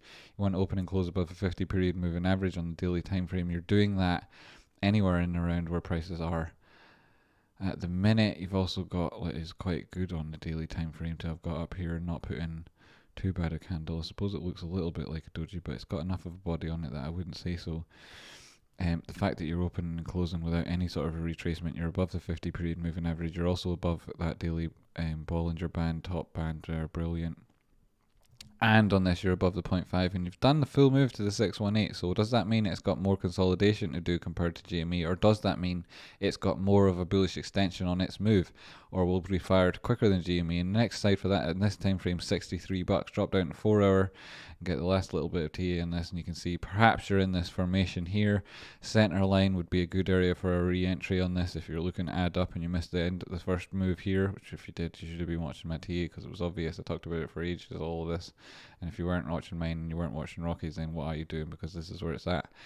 Any test of this downward sloping supply line likely comes and is superseded by a test of this demand line itself, which isn't quite accurately drawn on there. I could perhaps move it to here, and then I could change the top side of it too, but this is a very positive move coming off as it does the back of W bottom, and then a couple of touches of divergence within that, and 3 at the end. It's also got it across your oscillators, and you can see that on your, when you look at this here, Rocky Outcrops DMI, see the strength of that above 38. You've got a positive slant on your DI ADX, and markets are closing. There we go at 43.96 on AMC. Not bad at all. Did you slip inside the top Bollinger Band, or did the Bollinger Band move up? And let's see. Well, it may well be that then this moves to its own basis line. May that be that it tests the 8-period moving average. That would be at the bottom side of what might potentially be a wedge. And then after then, in around 40, what's that, down at $40 and change, you might then get a good test of the 618 above at $48, and we'll see what happens. And those are big moves in terms of percentages and that, so well worth looking out for. And then GME closed at 199.65, down 5%, considering the range for the day was down at 193. That gives us a wick down here. Is that bearish? Body closed below 382, below the 236. Now you're still in the context of this formation. It's less than you might have imagined, having made such a strong move here with such a flat 200 period moving average. You wonder how far back this goes. If it does drop down, being below the 236 means you would keep an eye out for a test of 175, 177, maybe 169 if things got extended. But I'd imagine the 200 period moving average has caught you for now. I'd like to see prices stick above the 200 period moving average on the 4 hour until such times as we see Roaring Kitty or Ryan Cohen talk some more on Twitter or anywhere else about what they think, and conversation maybe moves on and involves other things that they've been thinking about or whatnot. That'd be good, that'd be interesting. I'd enjoy some of that dynamic, because I do focus on this every day, so the more people that are talking about it and adding interesting things to the conversation, the better, certainly. Not that it's mine. I joined the conversation after those two people for a start, along with lots of others. So, that's the thing. So there's different things, and that's some of them. Thanks very much for watching the Busy People thing. Thanks, bye. So that's that clip. So we covered all that. We got market close. How did everybody enjoy the show so far? Well, we've got 411 viewers. Well, 5 people dropped after seeing the Vizzy clip. That's great. We've got 600 likes. That's fantastic. So if you have hit the like button, thank you very much. If you haven't, please do hit the like button. I don't know what your excuses are. Just do it. Just do it. Google might even, if you never hit the like button because you only use it for other things, and you're like, oh, I'll just hit the like button for this one guy, this one time, I'll do it. And that, maybe Google's like, YouTube, whoa, this guy clicked like, it must be brilliant. And then it mean even more. Thanks, if that's you. Manipulation only goes so far. Root and lives though. GME is still open to trading forces. Let's just do some music. When it looks like there's money to be made, people trade. That's very true. TA can help understand how people think. Exactly. That's what it's for. Exactly. Shake your booty. You should be teaching me. How do I guys recommend I learn stonks and how to read them? Watch Rocky Outcrop's channel. www.youtube.com/Rocky Outcrop. ROCKYOUTCROP. Rocky Outcrop. Ask people to comment when the video is done. Yes, because we failed. I think we failed. Did we fail? Can I check that now when I'm here? Yesterday's video. The aim was who commented about to make comments? Electro Boy commented to ask people to make comments. Yes, Electro Boy. So we had a challenge set down by Wolfric Doomslayer to you guys, the audience, to see if you could get 600 comments on yon video that I did yesterday's live video, which I'm going in to check now. I'm just going in to check it now to see how many comments it had. Where are the comments? Because Wolfric said that we needed to get 600, and if we did get 600, that would mean that we had completed the challenge, and he would donate to the cause again. But I think that he's perhaps bankrupted himself from Rocky's earlier good work along similar lines. Let's see, where's the videos? Content, that's what we're looking for. Yeah. Live videos. Yesterday's live video. How many comments did it have? Tradespotting, you've got some time still, but it's not looking good. No, it's not looking good. I think it's not. I think it's over. I think you're being optimistic there. Comments 275. Well, we failed there. We failed on the Wolfrix challenge to get 600 comments, despite there being 8,490 views. So all that needed was just less than one in every 10 people to say like "yo" in the comments. It could even better say GME, and then like the message gets spread all over the place. But it was asking too much of us to get 600. It was asking too much. How many likes did we get? 99. We got 681 of. No, that's not right. 1421. So not the 20% that YouTube likes to see. The 20% of 8,490 would have been a significantly higher number of likes. So on yesterday's live video we got neither, and I can tell you we didn't do very well on watch time. We also did pretty poorly on likes, and we did even worse on comments. So, and that 275, to put that in context, is 10 times more comments than I got on the previous video, but yet still isn't triggering those YouTube algorithm buttons. We've still not triggered them there for them. So unfortunately, the Doomslayers don't have what some YouTubers have, which is some YouTube audiences have, which is like an indefatigable, unyielding, uncompromising, unreasonable attitude where they will always just get in the habit of clicking like on videos. Fortunately, we don't have that here, so I don't get the likes, and that. And this video will have had 700 and something likes, which sounds good because I've currently got 424 viewers. But I can tell you an average watch time of 12 minutes max, and likely closer to 3. That means that'll have cycled through probably a number of thousands of people already, and perhaps like I'm not even actually hitting the 20% which YouTube likes in terms of likes, just even in terms of likes. So, and the reason I asked for it isn't because it'll make me feel good. I already know I'm gorgeous. Won't make me any smarter. I'm already so smart that it's painful having to interact with certain types of people, and nor will it do anything for my bank balance because YouTube doesn't reward you in that way. But it will promote the message that perhaps you believe in if you're tuning in. So like these likes matter. And all these stupid things matter. Like, they all matter, and that's why I put in effort, and why I increase the effort that goes into the shows over time, and so on, is because I'm trying to get the algorithm to like me, so I need you guys to help me do that. Yeah, real Luke Slayers hit the like button before Gmail even shows up. That's true. Thank you very much, my Lord Luke. I did notice as I was getting set up that the likes were going up and up and up and up and up, and those people, well, bless you people. And may miracles be bestowed upon you. Thank you so much. Riley, how you doing? That's literally their only chance to get out of this. There is no chance. And like, what is the chance? Well, maybe there is. What? TA, like, if you've got an idea, tell me why I can't see it, though I'm not going to go back. TA says the price goes up, and I've seen Tradespotting this twice in 8 months. Yay! You must have been watching closely to catch those two. Also, I'd debate you with one of them, because I did. Anyway, I'm not going to actually debate it. I don't need to. But thank you very much. That's a very nice comment. It's a very good hit rate, and I'll happily take it, because in other things it's not as good as it has been, Jamie. I'd readily admit that. Tim, you asked me for something earlier and I didn't do it. ATIG. There you are, Tim. No problem. ATIG.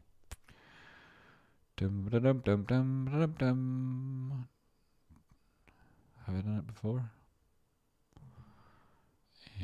If I had, it would be able to tell me if I put them in alphabetical order. Nope, I've done ATIP.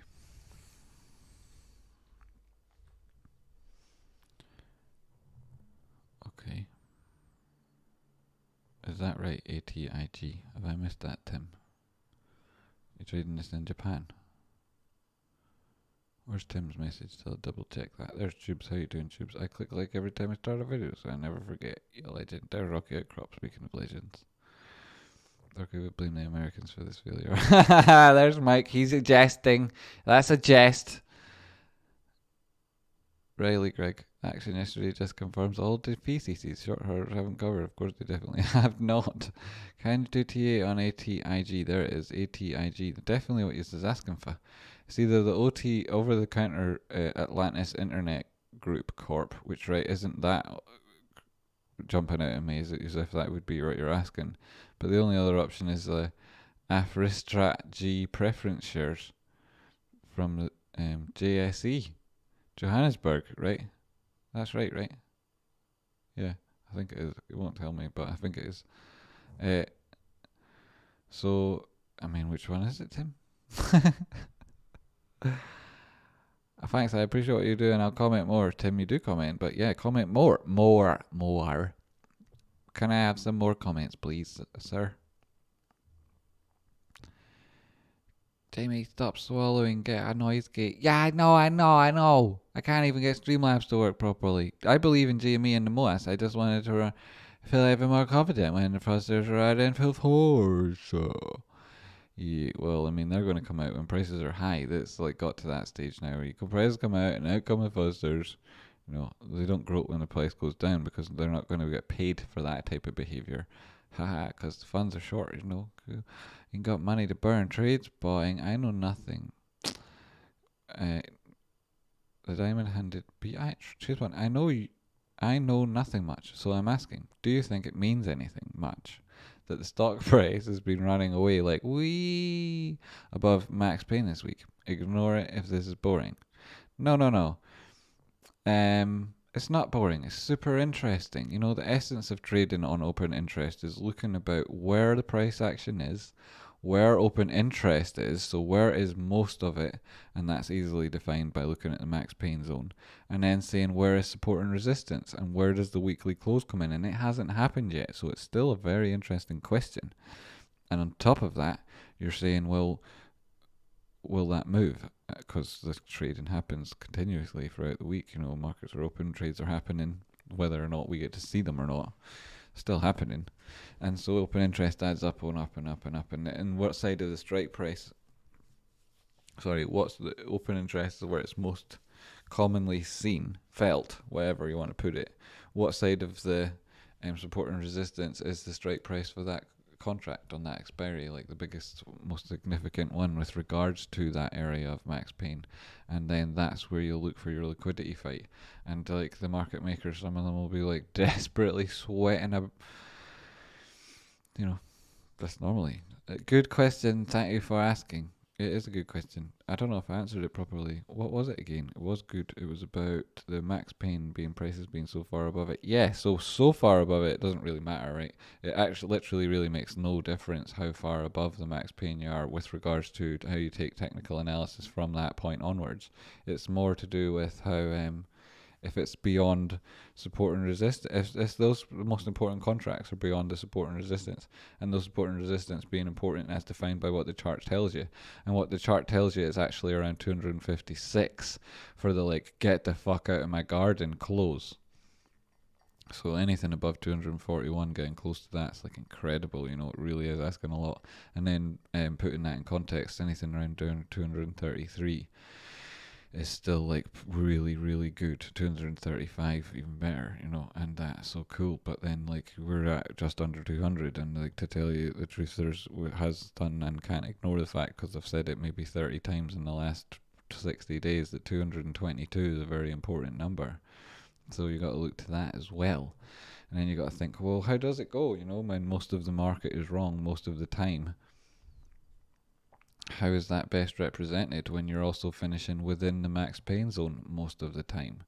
And then when you add on the fact that most of the moves that happen most of the time, that do most of the range in price action, happen after hours, how do you then make the most of that when you know that most of the trades that would give you best indication of what's going on are being hidden from you in dark pools? Well, I mean, there's lots of different ways. Lots of them are in very few. There's becoming less and less non-violent reactions to that type of behaviour.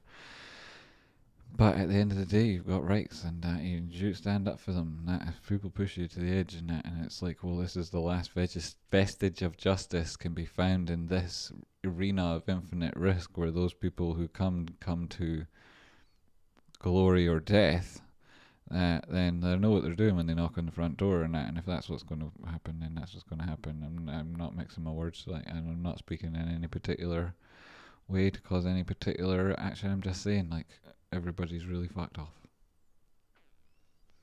Which one is it? I'm going to do it on the Johannesburg one. Well, this is closed and enough reference shares and the chart's nothing, so I'm not going to do it on this one. Going to do it on the other one. Ain't got no preference shares. Oh, ATIG is working now, is it? No, AIG. Well, I'm not even fucking going close to that, right? So you can't have been asking me about that. You're asking about Atlantis Internet Corp, which is over the counter traded in America, which is obviously the question you were asking now. I'm not seeing it on the chart, but that's because I didn't click it. Here it is. Not 39. We've got a bug move there. This will be what you're asking about.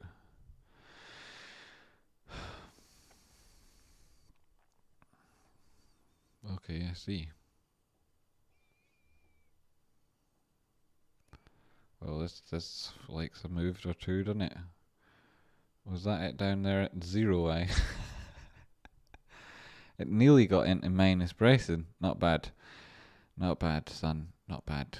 Congratulations. You got to 0 once, twice, 3, 4, 5, 6, 7 times. You tested 0. Yet still people thought it's worth less. Fuck. Fuck, man. Jeez.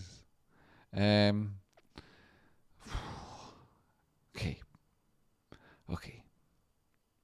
Right, so this thing began its life as a tadpole where it grew a leg here, and then at the top side where it grew another leg, right? It grew another leg, and then its tail fell off, and it was here at this stage being like, well, I'm not actually able to breathe air. I'm still living in the water, but I can't get around anymore. I can't do very much, and I'm very much subject to the tides and currents of this here small pond.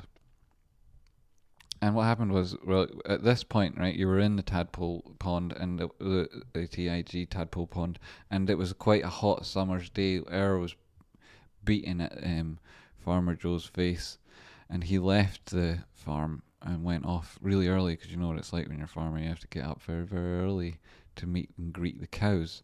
And so he was away off doing that with Aunt Bessie and friends.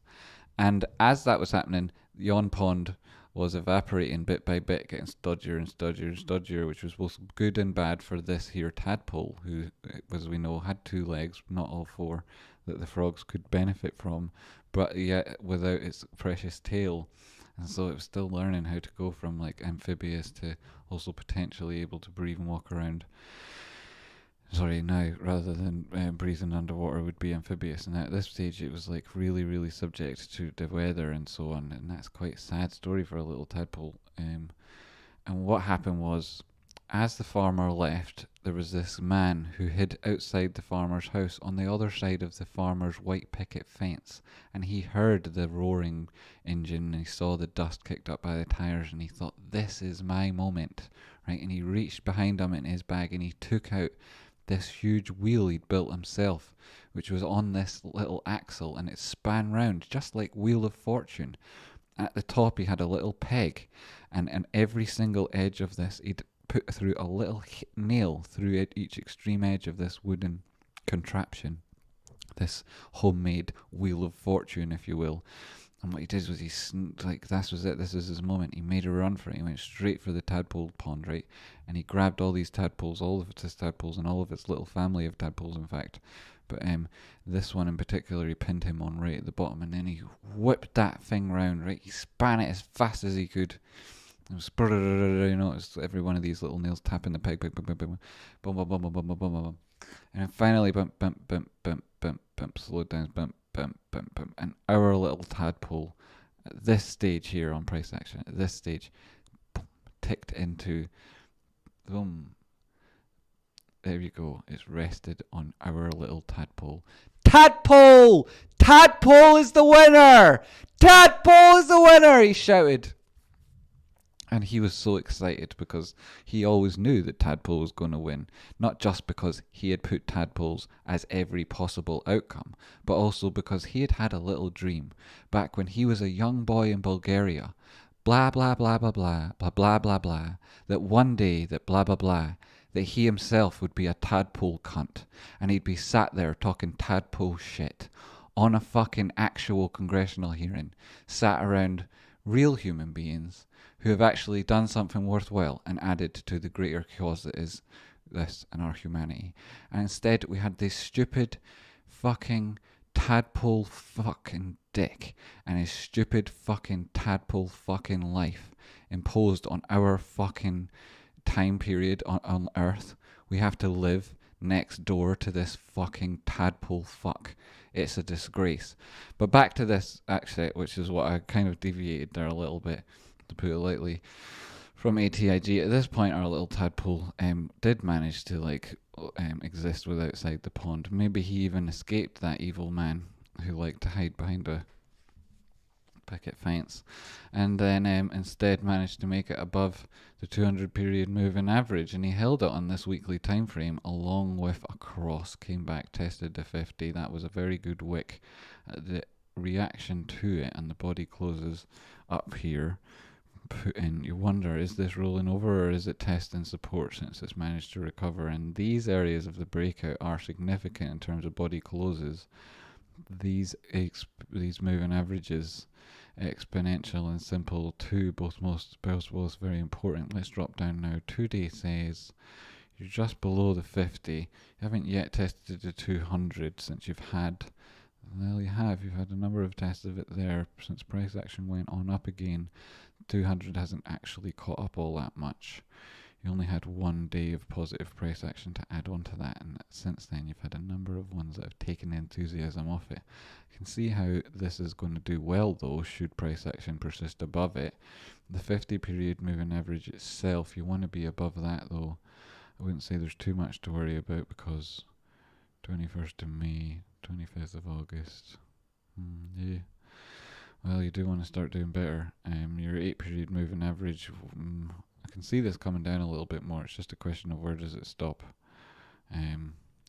You're below your center line on the RSI, and your ADX is touching 38, and you've got a kiss here between your DI positive and your DI minus, and that kiss looks like rocky outcrop lips. It does, doesn't it? Yes, it very much does look like it. It looks like classic rocky outcrop lips. I think they also look like a little pair of Nike boots that say, "Go, just fucking do it, mate." That comes alongside this real strong drop off in trend below its own moving average and below the center line, and yet not giving us on this time frame any particular signal as where it might bounce and change. So let's go down again at the daily time frame. 200 period touch, that was a body close below it as well. At the same time you then have this inverted head and shoulders as it is above the bearish control zone, but I wouldn't put much stock in that. I'd also say this was a outside and then recovery within the Bollinger Bands. I'm not sure what that was all about. Let's see it on the daily time frame. The extent of that candle means that it opened up way down here too, didn't it, to do that? So interesting. And that recovery since only going to there. Well, let's check out what that means now that we're on the daily time frame. Let's draw on the Fibonacci from this low. So this our orange where the tadpole grows, from the tadpole growing as whatever his first limb. You came down, you broke through the 236. It was significant until such times it was broken, then that significance led to its drop below the 382. The 200 period moving average caught you on the daily time frame. Okay, yes, great and whatnot, but you're still below the 236. You need to recover that. I wouldn't like to take trades on this until it opened and closed above there, until such times as it did that, or the picture changed, the picture being some sort of more reliable test instead of a weird ass candle like this of your 200 period moving average or your 50% retracement and then go on. I wouldn't want to see it now at this stage go down to the 618, though it would be the best entry point from here because it's also the top of this area, which was previously resistance, which would now be support, and you could see that across significant time frames. This thing does have a big volatility and range on it. This is a little bit like rolling over price action. This is not desperately strong, though the measured move of it might take you back up to test the top Bollinger Band, which would be put around 0.0068, which would then be 100% fucking increase on it, in which case I can see why you're talking about this now, mate, actually, now that I say things like this. But this has got a huge ass range on it. Shitloads of people making and losing money. You're on this daily time frame below the 8 period moving average, bouncing between it and the lower Bollinger Band. You haven't yet gone outside of it and sustained that move and then borne off any of the weakness of a trend and then come back to test the center line of it up at the basis line, which would be a recovery of that 236, and then could say stuff are going on. I'd like to see something. And then there's nothing on the bottom side or the top side that's telling me to buy this right now, though I can see the move, should it happen, would be tempting to people because that's the way all trades are, right? They're tempting. And they may happen, and then afterwards you regret not taking them. But this is opening and closing below the 200 period moving average. Too much for me on the 4 hour. It's got a negative splay in those moving averages themselves. Though the 50 is above the 200, to do like that, I still want to see it open and close above the 236. And then that, you're still in the context of a downtrend. This isn't the sort of thing I'd be jumping into right now. Nothing's screaming at me to do it anyway. Take the hourly into consideration because everything's so weird. You've got like a negative trend there starting on DMI. You've got this failing below the center line on the hourly. This doesn't look good, mate. 15 minutes. Still similar shit signal, and then you've got even worse. This is not good. This does not look good. Sorry. That's that one. What's next? Do you on GEVO? I'll do that, and then I'll maybe go and have a cup of tea.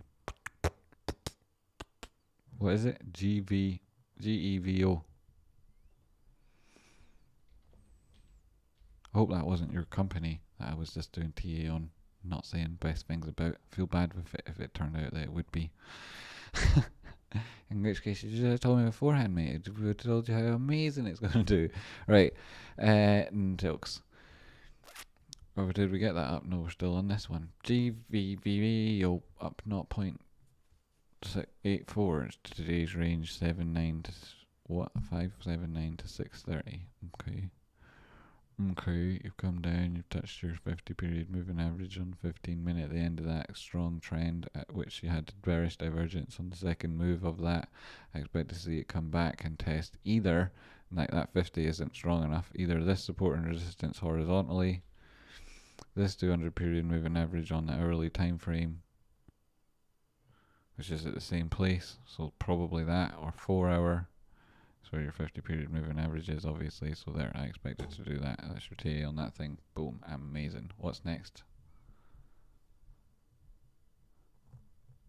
Open your eyes, look up to the skies and see. Do you want to make money? Then you might like this thing. It has got some possible interest here if it's in an uptrend. Did you not just say it was shit, Jimmy? I did. I said that. I should say it again. Unless it opens and closes 4 hours above 6.99. And I do like 6.99 for all sorts of different reasons. And I might like this at 6.99. But right now, nah. Nah. Nah. Nah. Nap, nap, nap, nap, nap, nap, nap. Well, that's that. So, on that bombshell, because I'm fucking amazing at this shit, and, you know, I'm just doing this amazing shit because, like, you know, just to show you how good the shit I do on GME is, what I do is, I, like, do this stuff which helps people make money trading other things, and then everyone's like, holy shit, that was incredible, and it gives credence to all the things that I spent hours talking about with regards to GME. So that's why I do it, for the cause, and that's why you're here, and that's why I'm preaching to the choir, and that's why you're probably like, fuck's sake, Jamie, shut up, Jamie, I got it already. Anyway, why are we looking at that still? I was going to do what I say, and then I'll look at it after and be like, take your adoration for getting it correct, so goddamn correct. Wow, look at the hubris. I mean, that level of hubris is going to make the thing do the exact opposite of what I said alone. That's how much power I have, that even my own hubris, I recognize it in advance and can still do the technical analysis on it and how destructive it'll be to my own reputation on the internet. Boom, boom, boom. Tomorrow's news today. How about that, folks? What else do we want to do before I get too sucked into the meta? Tradespotting. Looking for H-bar. Yeah, I bet you are. You you only like one thing and it's fucking disgusting.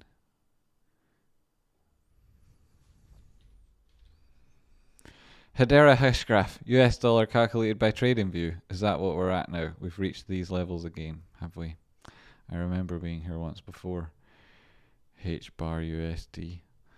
Not 0.25613. No, I said point, didn't I? That's disgusting. Okay, start again. Not spot 256-11731. Oh my goodness, the price has changed. Oh my goodness, it's changed again. Oh no, I'm going to have to say it again. No, oh my goodness. How are you supposed to do TA on this? The price thing changes all the time. Ha! How are you supposed to do TA on this? The price of it changes. How are you supposed to do TA on this? It doesn't talk to you in an excellent... How are you supposed to do TA on this? It doesn't come with instructions. How are you supposed to do TA on this? How are you supposed to do TA? I'm so manipulated, you can't do TA on it. Go do it. Right, okay. Okay. So you're above the 50, you're below the 200 period moving average on the 15 hours time frame. Does that speak to a period of consolidation? You've got nope, high, low, lower, low on this part. Let's suck that price action together and see what it's part of. It's nothing. Okay, something. This is an uptrend. Seems fairly uniform. 200 period moving average. When you're above it, you've got reasonably good moves. Those waves are that are Bibbly 20% or something like close to it. I don't care, it's close to it. This one, that's again over it. So there you know, average of them. Ba-da! Right, and then you've got this line obviously here, which is interesting to me. And then you've got these lines obviously here, which are again interesting to me. Interesting to me. And then I got up to the 1 hour and we're like, oh my goodness, this guy's a genius. Look at his lines are coming in. Even my moving averages agree with him. Yes, well, it is true.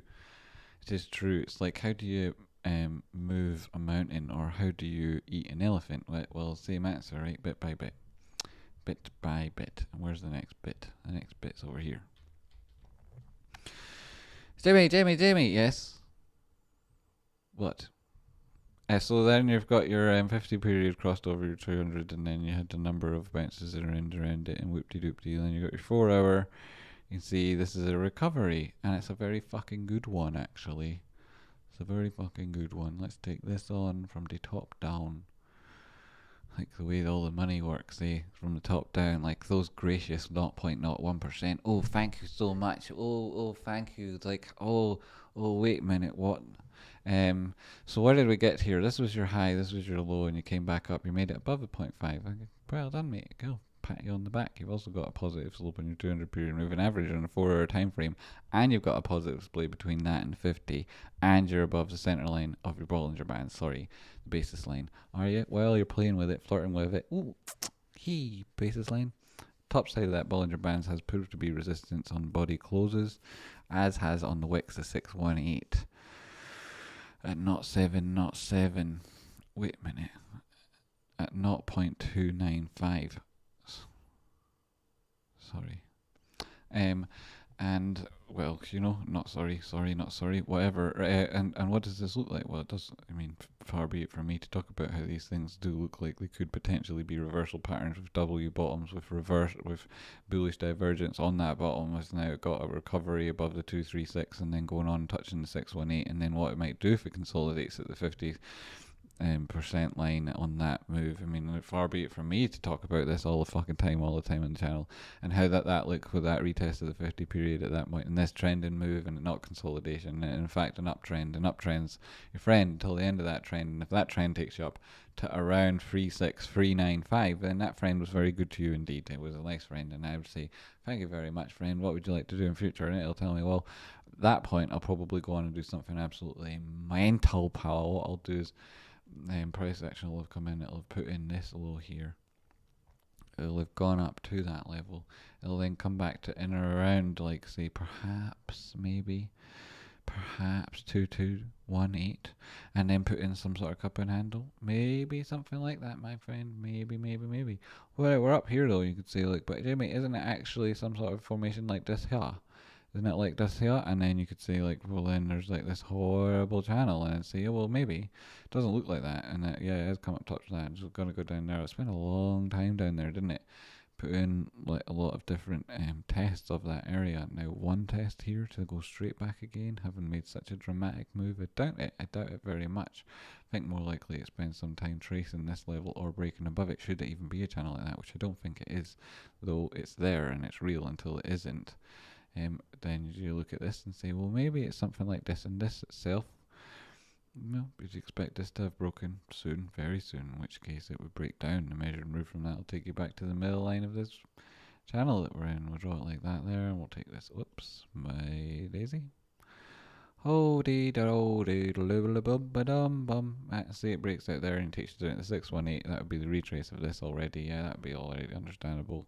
It might go there now, it might go there soon. You've hit the top of this channel. Where do you take profit? Probably likely sooner rather than later if you get back anywhere near there, because this thing looks like it might go back down. Get a good point to accumulate at the center of this channel and then try the top of it. That would be within character of how it's behaved so far.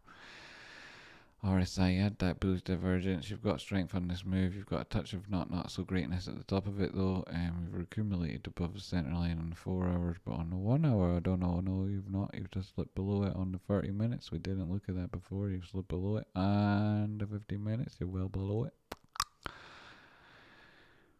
You've had what is potentially this bump with that there. Nope, and then you drop to that area. Boom. So yeah, I think that likely get a slightly better entry on this, but we don't know, because it's not all that bad, you know. Over a long period of time, it's quite a good thing. It's in terms of what its chart's saying. I don't know what it actually is though. Definitely don't clip that little bit and hear me say this is a good thing, because I don't know if it is or not. I don't know that. You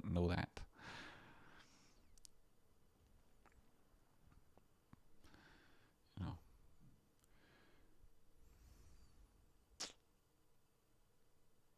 Let's say something like that.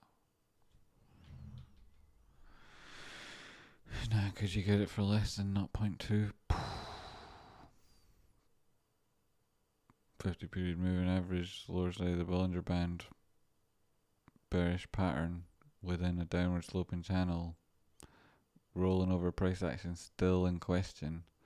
Has got bullish touches at the bottom at this move, but only enough to take it to the top of its own formation likely, which you saw with this tiny candle at the end, and this secondary touch, which itself is bearishly divergent, so not so great. So that's that thing. So I did that to you. That's also epic. And if you think that's good, that's great. Thanks very much. And what it means is the things I said about GME are fucking awesome. And I think GME is going to go up to $343. Then I think it's going to open and close weeklies in around that level. Then I think it's going to go on 450. At that point, everyone in the ground is going to be buying it. It's going to go up and going up and going up. And whether or not it does a retracement beforehand or not, at that point it'll set in stone its next target, which is $2,450. And that's fucking crazy, right? That's absolutely fucking crazy.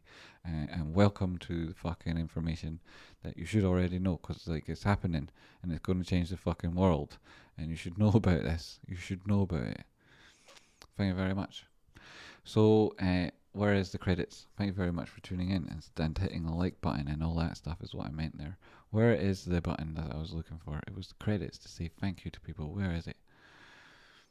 I go large cam. Whoa, largey large. That's how we roll. Whoa, H bar really likes to fuck up my charts. Wow, I didn't say anything that bad about your H barish.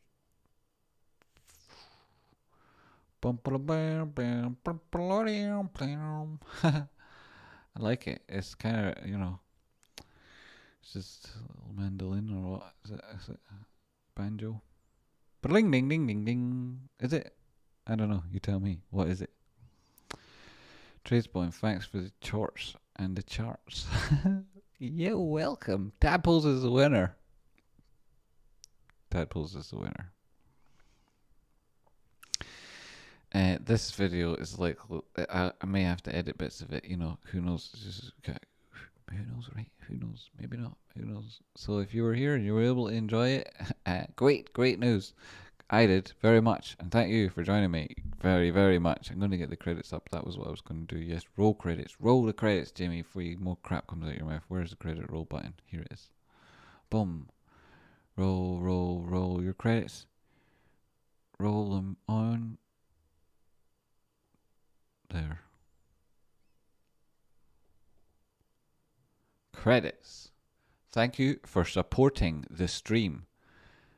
Super chats: Evan A, Daniel Lasange, H.J. Selra Ristiano, Michael E, Rob Davis, Redx, Nugsby, Monster Buddy, Chris K, Minner, oh, nearly lost it there, Bad Mama Paul Dooley, Justin, Taboo Tongue, Onera Dreams, I did that wrong, Turd Ferguson, yeah, Partisan 89, Days of Perception, Dazed and Confused, good movie, innit? And New Do Slayers, Dan S, and The Seeker. Both of them happened before I went live, I think. So thank you so much. You guys are amazing. You are legends. You are awesome. You are beautiful. You're intelligent. You're pretty. And when you grow up, you'll be able to do anything you want. Okay? Good. Thank you very much.